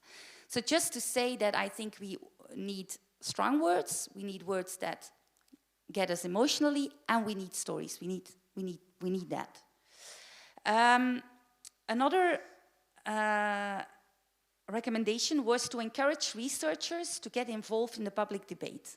And I think climate crisis showed us that is important. That it really is important for us as policymakers to hear from a wide range of experts in order to, and I think that not all of you maybe are or will agree with what I say, but to take correct political decisions. We try to do that, okay? And I think it's important to hear from experts then. But at the same time, and it was also something that one of you said in the introduction, we must be aware of the fact, and it's also something that climate crisis showed us, I think, that public or target groups are different when you have got the scientific discourse and you've got discourse, for example, on social media. So we really need to use different communication, and that's important. And I must say, for me, as a young politician, maybe I'm not so young, but I'm young in the political world, that's difficult. I think that's difficult to find out what is the correct language or the language with which I can get people to understand what I really mean with the whole of my heart. And then maybe, because probably the person next to me is going to talk about journalism a bit more, but I also want to focus on it for a moment. I think the fourth power, journalism, is a driving force of any well-working democracy, well-functioning democracy. Not only because it checks politics, which is important, but also because it's a very big source of information about the great challenges that we have in our times. But when we take a look at the market in Flanders and we see that 80 to 100% of that market is in hands of 5 big concerns, then I think that is an impoverishment of the landscape. And it's both the cause but also the consequence of even fewer resources for thorough investigative journalism. And another thing I think that is difficult for climate journalists is that the hectic pace, the 24/7 news cycle, where you always need to be in, which kind of lets us to small stories and not the thorough investigative journalism that we need. But you also say in your report, you say this includes moving from reporting isolated events to focusing on longer-term trends, and I think that's correct. Once more, when we talk about climate journalism, I want to refer to The Guardian, where they say that every journalist is a climate journalist. And that you see that in stories about food, stories about transport. There they say, okay, every journalist is a climate journalist. It's kind of what Minister Katabi says, every minister is a climate minister, okay? Now, I know that these are choices that have to be made by editors-in-chief. That is journalistic freedom. But we also know that the commercial logic where I just talked about and the pressures play their role. And to conclude, finally, because I know that I've taken up a long time, but it was a very interesting report, is the 10th recommendation, where the report says that negative language needs to be replaced with positive where possible. I think there the challenge is great. It's a big challenge, I think, also for a politician. Because on the one hand, it's really important to emphasize the magnitude of the challenge we're facing. I think that's really... You talked about the fact that there isn't really a climate skepticism. I must say, when I take a look sometimes at social media, I'm kind of scared of what I'm seeing there or reading there. So I think it's really important that we keep on focusing on the magnitude of the challenge. But on the other hand, communication must indeed aim to motivate. And I agree that when negative messages are given without solutions, this can put people in a kind of fatalistic state. And it's important, and it's what we try to do and emphasize as the Green Party here in Belgium, is that climate-friendly society is also simply a more pleasant one to live in.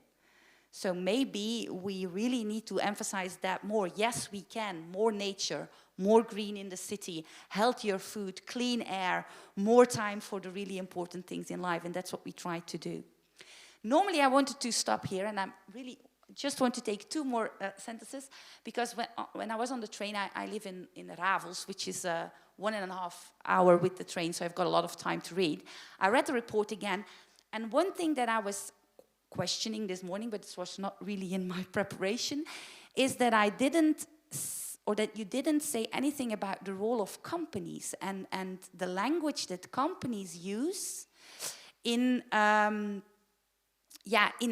their talking about climate and tackling climate crisis. Because I also think that they've got a very important role. Thinking about, VOCA also sends politicians on summer stages. Summer camps. Yeah, no, it's one day. And I went to Total Energies just to find out what they do. And you see that they really focus on the fact that they want to invest in renewables and things like that. But actually, the majority of their investments is still in gas. So how do we get companies to also use the correct language? That's something I didn't see. Okay, that was what I wanted to say. Thank you. Again, a quick reaction from the thinkers on the things which Kim brought out.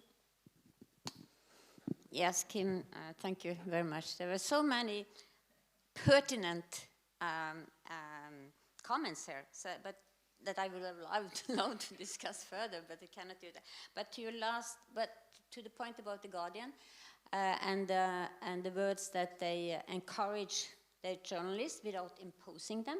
They just encourage their journalists to use those words, climate crisis, emergency, and so on. And there has been a big discussion on it. And also in my country, maybe also in Switzerland, that newspaper companies, television station, and so on, they've discussed it a lot. And all in all, they have chosen not to use those words, to be objective. Well, this is a long discussion and we could continue afterwards. But what I wanted to say is also that, well, we say that one should use more positive words than negative words, and this is also something that can be discussed, of course. But I want to mention a well-known Green Party politician in Norway, who is also a psychologist. And he says, if you use the word climate crisis, then you should mention at least three solutions in your next sentence. So, yeah. Yes, thank you very much, Kim. Very inspiring and helpful also for us. I don't have to make the same point that Kjersti has already made about it's not that doom and gloom language fear appeals are not working, but you have to couple them with solutions, like the next sentence thing. The other thing that in the countries that I feel more comfortable speaking about, Germany, Switzerland, Austria, some of the Guardian's initiatives have been taken over, like a novel visualization of climate change. If we have a heat wave in summer, we can't, and people are dying because it's 40 degrees out there, we can't show beaches to visualize that. There has to be something different. That has been taken over. The crisis language, not so much, actually, in other countries. And I think there's a reason for that. And what I also am curious to see, and that's kind of a research question also for me, is, well, what's the interrelation to the COVID pandemic afterwards? Is it that we come out of the pandemic, hopefully soon, seeing that we can achieve massive change effectively as a society in short time, and we tackle the climate crisis in a different, better, and more effective way? Or is it that we come out of that tired of the crisis and fatigued and not willing to accept more language of crisis and emergency? And as far as I know, that's an open question, but it's an important one. And maybe a last point on that is long-term credibility, and that's something that concerns me also, both in climate change communication and science communication. There are forces in most of the Western societies, you have them in Flanders, we have them in Switzerland and in Germany, who pander elite criticism and to try to undermine the institutional system that we have. And that includes politicians as well as media, as well as science, as well as other societal institutions. And one of the arguments is to present them as, well, they're all in bed with one another. The journalists support the politicians, the scientists say what the politicians pay them for, and the journalists want to hear, etc., etc. So putting yourself out there as a journalist, as an advocate on an issue, understandable as it is, may impact at least the long-term credibility that you have in certain parts of the population. And that's not necessarily to say you can't and shouldn't do it, but that's something to keep in mind. Because if you lose that, or also if we as scientists lose that, this status as a quote-unquote objective, neutral observer of society, that's not easy to get back. And that's really a problem if it happens. Thank you, thank you. We go further with the journalist who is already 20 years a constant, objective and expert writer on the topic. Barbara, what do you think about the report?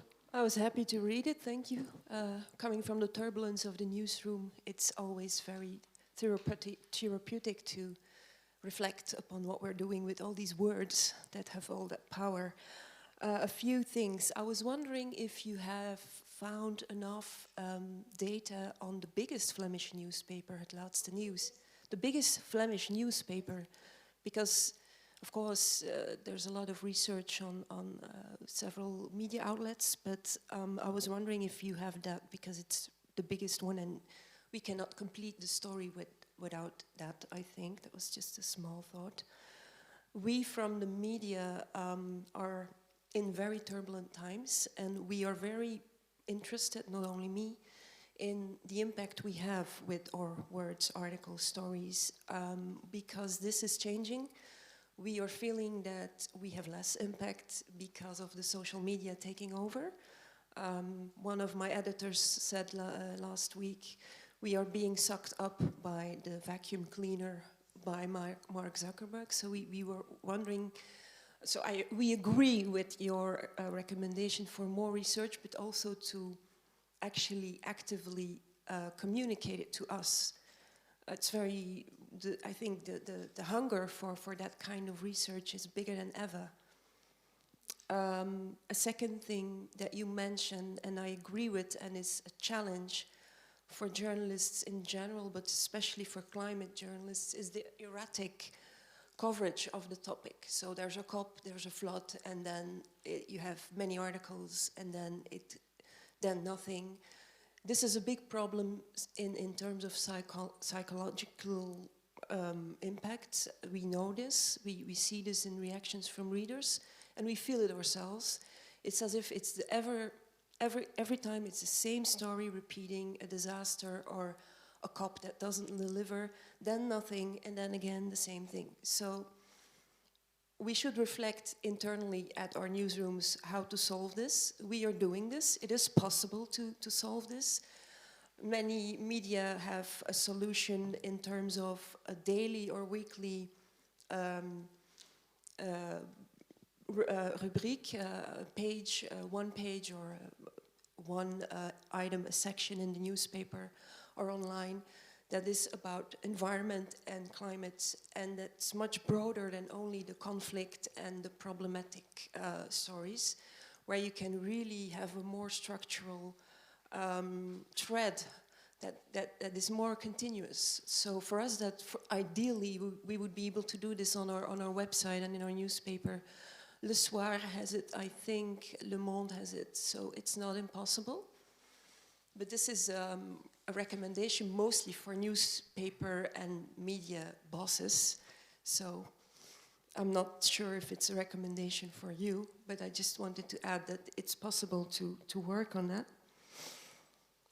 Another point, yeah, the social media impact, of course, very important in different aspects, but what I not only me, but what I fear is that the impact of merchants of doubt that are not so much in the mainstream media anymore. We have more or less chased them out after a difficult period.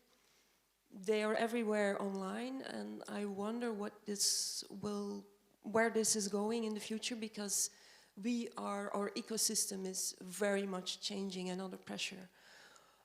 It's as if little holes are being made, and social media debates, concepts, ideas, slogans are seeping in, even personalities with a lot of popularity. So I'm wondering, I'm slightly worried that they might sneak back in some of these very subtle, sometimes very subtle and very clever merchants of doubt. The language and the words and the Guardian, that's of course a big subject. More constructive and more positive language. I find this very, very difficult. We talk a lot about this. I talk a lot about this with scientists, because why has the language become more negative? Because the scientists in their language, in the IPCC reports, have become more negative in their language. So we follow up on that. We cannot just do as if that doesn't happen. So in my personal opinion, I think we should reflect on presenting the problem as something that is problematic and alarming. We should be alarmed. But we should make sure that we don't do this all the time and do a lot of calibration, dosing, and also to not present the problem as binary. I think there's a big difference between always being negative and gloom and doom reporting and the opposite, which has been a trend a few years ago. We can do it, and everybody should just take little less, eat a little less meat, and tips for consumers, and as if everything was doable. That's also another extreme. We tried it, it doesn't really work as well.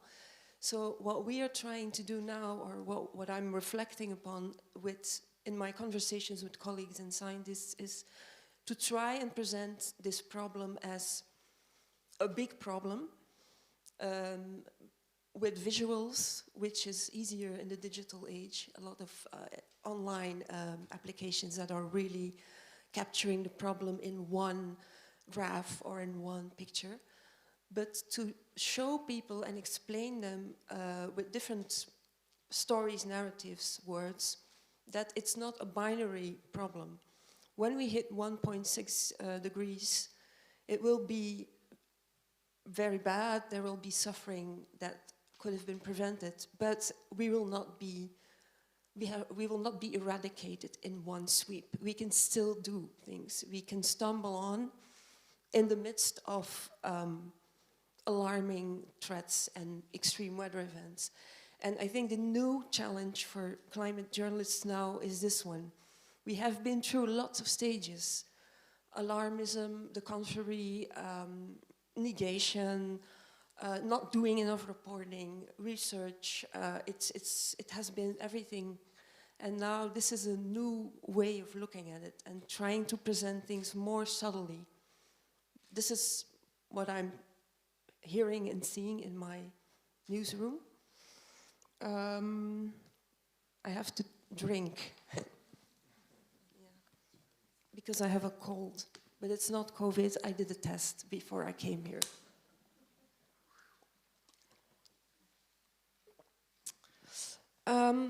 On the point you make that it's not what in the recommendations, but you mention it and it's very interesting.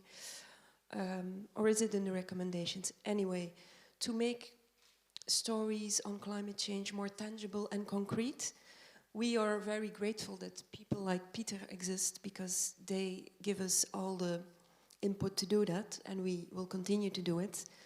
But what would be very interesting is that scientists and researchers and NGOs and activists, but maybe mostly the scientists, are more proactive towards the media. Because the media are in a very hectic state right now. The attention span and the news cycle is very, very short. We are overwhelmed, we ourselves. So we need scientists, researchers, and others on the climate topic to really grab us and to show us, listen, this is interesting data that we can translate in a really tangible story. I did a report, a dossier on climate change in Belgium, the effects we feel here. And I was not that surprised, but it's important to know that there's a lot of data, but it just sits there. And it's because of the language often. It's because when you read it, it's abstract and boring, and because of the scientists who maybe don't think about translating it or transferring it to us. But I would actually want to make a call to them. I do this personally, but I mean, this call should be broader on a bigger platform, I think. And maybe I have more points, but I will just briefly sum up a last thing. What we need to realize is that the battle of words is gonna get stronger. There's many examples. A very recent one, and a very Flemish one, is the Tine-tax. That's a new word referring to a Minister of Energy, Tine van der Straten. It has only been mentioned here and there on Twitter, I think, but I'm sure it will become more and more in the press and in the media.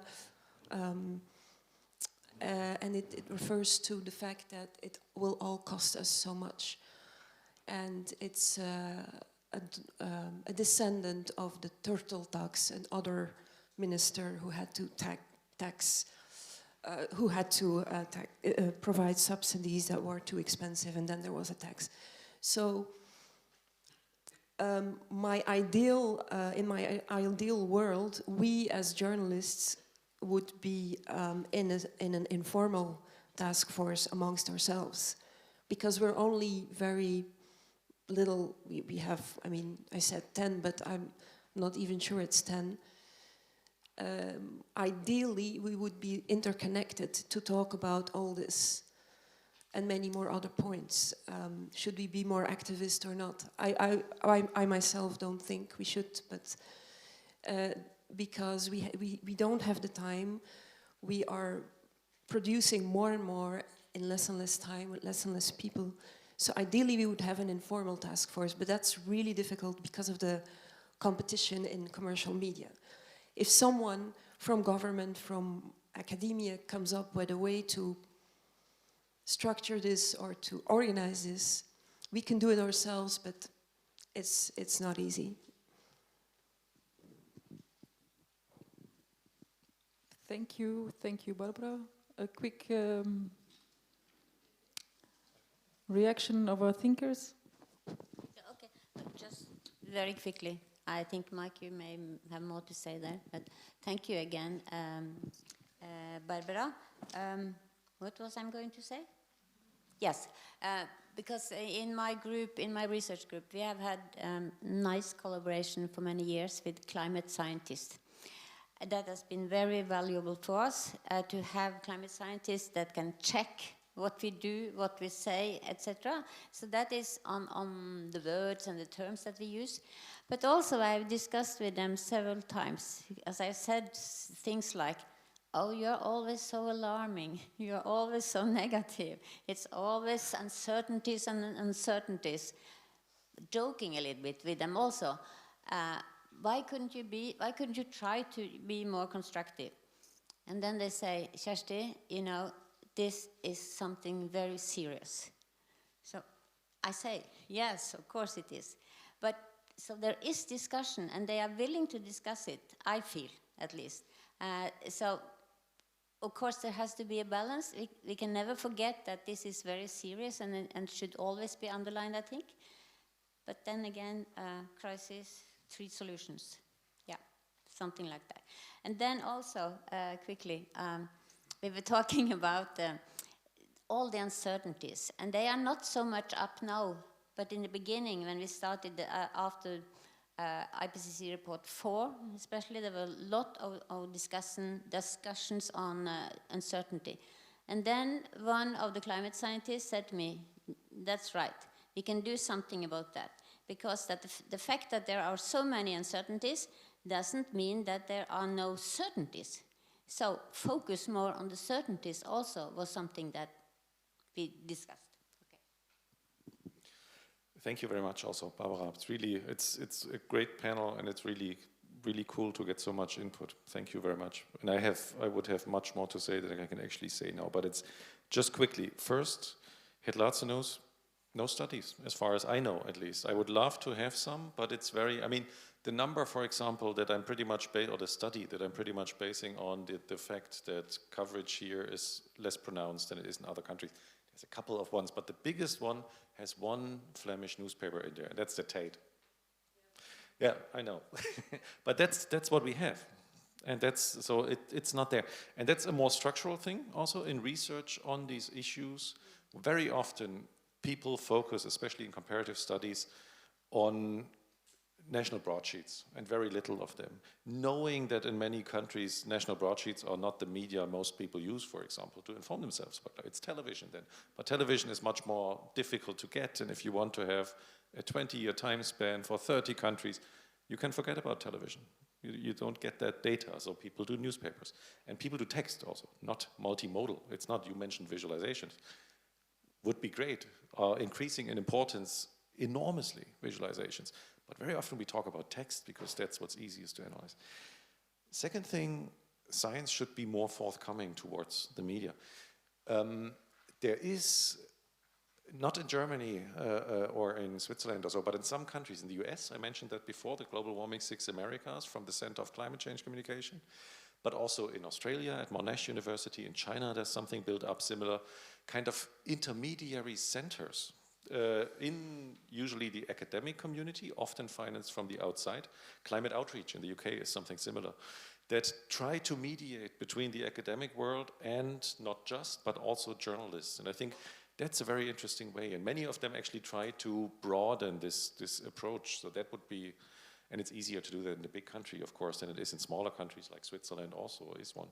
But that's interesting. And last point, the interconnection of quote-unquote climate journalists. There is an initiative going on from Wolfgang Blau is the guy I know. He is a journalist fellow at the Reuters Institute for the Study of Journalism in Oxford. And he also was at COP now, and he's trying to assemble climate journalists to get a discussion going among journalists who cover climate change. And I think that's quite good, and he would certainly be, that's not the informal group you were envisioning quite yet, but it could be an interesting format for exchange, I think. But thank you very much, really. Thank you. And then we have our last speaker, Peter, your reflections on the report. Thank you. First of all, I have to say I'm impressed by the comments by my colleagues here. I share most of their comments, because it's really necessary to add those comments to the report. So then my comments on the report itself. First of all, I'm very pleased with the initiative. It's indeed necessary to think thoroughly about the way we communicate about the climate issue. And in that, the report did a great job, that's for sure. And it managed to collect and review many different sources and many different angles and subtopics concerning climate communication in Flanders, and that was indeed very informing. Thank you for that. But then, the second aim of the report was to come to some very concrete recommendations. Well, sadly, these recommendations, in my view, do not live up to the aim of the report, nor the needs on the ground or the real life, because most of them, in my view, are pretty vague and put in a very generalistic way. And this is not a blame on the writers of the report, because, as you mentioned many times already, there's a lack of decent research on this topic concerning Belgium, Flanders. And that's, of course, the main cause for the vagueness of those recommendations. And that vagueness actually worries me, because we no longer have the luxury to research the right words and the sentences. We should know by now, I think. Action is needed now, and especially during this decade. And so, yes, I do very much welcome this initiative, but I do hope more concrete results will follow very soon. So we as communicators communicators working on the front line of climate change communication can incorporate and use them. That would be very helpful, but there's very little time left. So I've written many things, but I'm not going to tell it all, everything. But maybe I have 2 suggestions for future research. I think I have 2 major suggestions. First of all, Nick said that the main narrative up until now has been a narrative of making sacrifices. And that's true.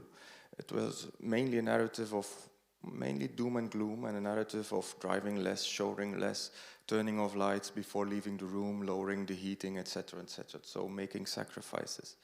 But during those 10 up to 15 years, a lot has changed on the front, technologically. So now the prices of solar panels have plummeted with 90% in 11 years' time. Onshore wind, minus 70%. Batteries are still plummeting. Electric cars are getting affordable or more affordable day by day. So it's logical, it seems logical that this will have a major impact on our narratives on climate change, on the way we talk and communicate online about the climate issue. And so I think it's very important to investigate that link of change that possible link, I hope there's a link, of change between the technological advances during the past 10, 15 years and the way we are communicating about the problem. That is something that was, I didn't read anything about that in the report, and I think it's a very important one. We have to realize that 15 years ago we didn't have many options to communicate about solutions, because most solutions were not available or not affordable. But now, 15 years later, I think 60%, 70% of the solutions we need are already there and affordable. So that changes the way we can communicate big time. Yeah. And another thing that lacks in the report is what I think is the question, what kind of knowledge is essential to come to climate-friendly behavior? I know from my own research that there's quite a bit of interesting insight already there, but I didn't read it in the report, and that's a very important topic, I think. Knowing the knowledge, what kind of knowledge. It's not only language, but it's also the type of knowledge that is essential. It's a combination of both. Now the focus was too much on language, and also on content. That's a bit what I missed. And I think there are already quite valuable insights on that matter as well. And that should be incorporated in future recommendations. I will stop here. Okay. A reaction from our thinkers? Thanks, Peter. Well, the language focus was kind of given to us. But it's, I mean, first of all, and that's true for all of you, if you have more, Peter, please do send it on. It's, I mean, we've pointed out our challenges in doing this as well. So if there's more that we should incorporate, do send it on, also after the panel, etc., of course.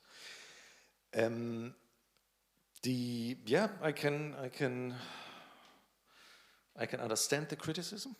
It's difficult to come up with more specific recommendations because while we think that implementation should be the next step, the way in which it can be, or which of these should be implemented in the first place, and then the best way in which they can be implemented in the second, is very much due to the local characteristics, to, well, what's the political process, how powerful are different players here, how influential are certain individuals vis-a-vis organizations, how formal, how informal, how centralized. All these kind of factors, of course, play a role. What's already there in many respects. So we often also don't know that in all that detail. That all is important for how to implement it, and that, I think, for many of these questions, we often just don't know and couldn't follow through on that. And that's, I recognize that that's a challenge. Thanks for the suggestions for future research. The technological one is a very interesting one, and we will think about that. The pressure of time, yes, that is an issue. That we don't have the luxury to kind of sit down into the ivory tower and stay there for 8 years, and then we'll come back and we'll actually know the language that works. True. But we do need, I think, a systematic way of assessing what does work and what doesn't. And often we don't have that. And that can be different things. That can be quicker evaluations of projects that are actually going on. That can be, I don't know. I mean, that is something that companies are doing all the time on social media.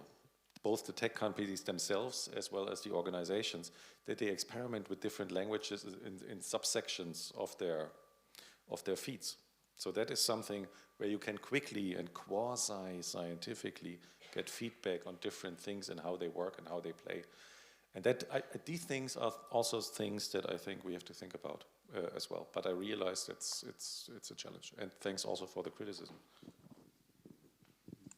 No, I think you said it very well, Mike. Thank you, Peter. These are important comments, and it's very important for us to notify what you say about the vagueness. You said it wasn't our fault, but in a way it's also important. Nevertheless, if it wasn't ours, well, it has to be noted. And I don't know to what extent we can change them in to a more concrete way, because that depends so much on studies that should have been done that we don't have. Yeah.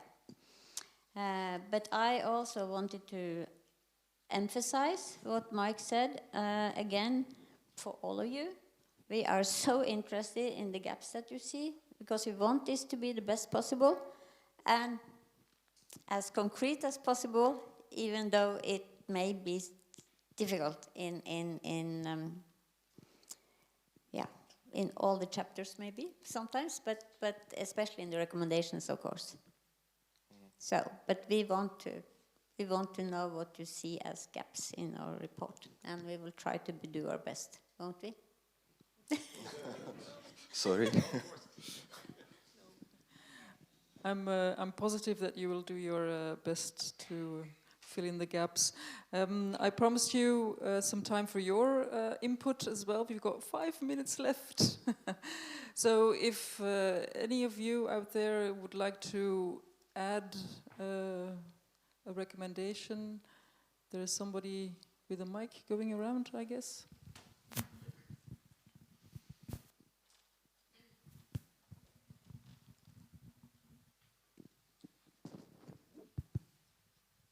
Yes, thank you very much. Thank you for all these debates. It's very interesting.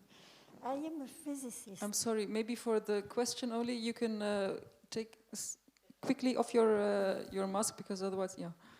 Only for the question, so it won't yes. be 15 minutes. Thank you. So I am a physicist, and I am just working in a climate. I am a part of the climate community, I would say. And I am very interested to communicate to those schools, for instance. And so I noticed that there is no, well, you are maybe the representative of this climate community. I think that we should address the same problem for scientists. There is a problem of message, of to know what to say, because we as scientists are expected to bring the bad news. We are the representative of science, and science is expected to be objective and neutral. Science is never neutral, because you choose to study something or not to study something. If you make a model, you can take some assumptions or other assumptions. So science is, in my view, this is a personal opinion, is never really neutral. And we have also to say that. And I think that we have some pressure. I feel some pressure from my own community to just remain objective and severe and term with the bad news. And I feel that it's a problem because as it was said here, if we are just coming with the bad news, we are blocking everything. And I would say that last week, one of my colleagues gave some presentation, very good presentation about IPCC and to some broad audience. And it was a very interesting talk with all the results of IPCC with plots and so on. And it was, let's say, a list of bad news. And at the end, someone in the public said, you know, I don't like it. I am here actually because I know you, you are my friend, and I made this effort to come. But I never go to such kind of conference because I don't feel, I am feeling sad. I can't do anything with that. And so this is one thing. I am just, so as I said, I give talks in schools. And I really feel that it's important for the young people to bring something positive. And of course, we are expected to give the bad news. But more and more, I feel that we have to bring something positive.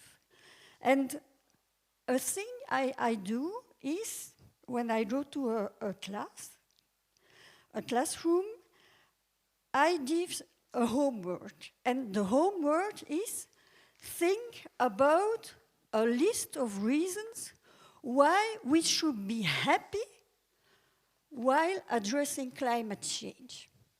And to be sure that they decide that they understand, I give some bullets. One is, for instance, if we address climate change very rapidly, the air will be more clean. And so it's good for health. It's good for, there will be maybe less asthma, something like this, less allergy, and so on. Very good. Another one, when we hear that some animal was saved, that some animal comes back, some species is coming back to a country, we are very happy. So all the things that are starting to doing better are hopes. And hopes is a way to engage people. So this is the second one. And third one is, if we start to act, we do it. We are positively acting. And this is really important, because if we don't do anything, we are just helpless. And so I give some tips, some bullets, and I ask them to reflect on this. And I see really that, I got the comments from pupils that, okay, it was hard, you're told, but at the end, well, I feel better. So I feel that I can do something with that. Okay, and sorry, I'm sorry, I'm going. Yeah, I'm just going to I interrupt. have to stop. So yeah. my question is, well, I think that we should reflect on the way we have to communicate as scientists. This is my message. Thank you. I think we do that. I mean, this was discussed already today, that we do indeed need to reflect on the way we talk. I'm just looking at the coordinators if we have time for one more short question. Because I saw earlier, okay, so a short question. And the rest of the questions, I'm sure that you can ask over lunch or in the breakout groups this afternoon. So one short question and then... Yeah, I really, yes, thank you for all the input, all the panel to the left and to the right. I really want to come back to the very first question this morning. And I was a bit hampered or shocked by the communication in the paper and in your talk, stating Belgium/Flanders.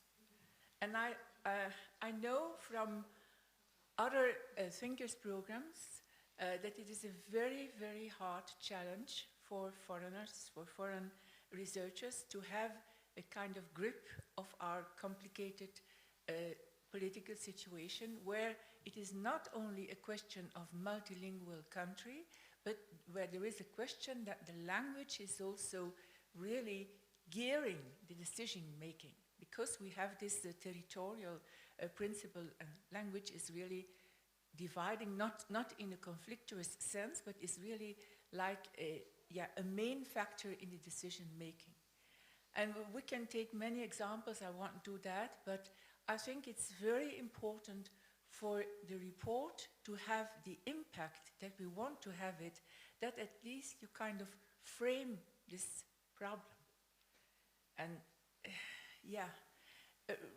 more or less make clear whether your recommendations are addressed to the Flemish community and the Flemish decision makers in the first place, which is of course what we as the Flemish Academy want you to do, and to what extent it is also, which is perfectly doable, extensible to the other part or parts of the country.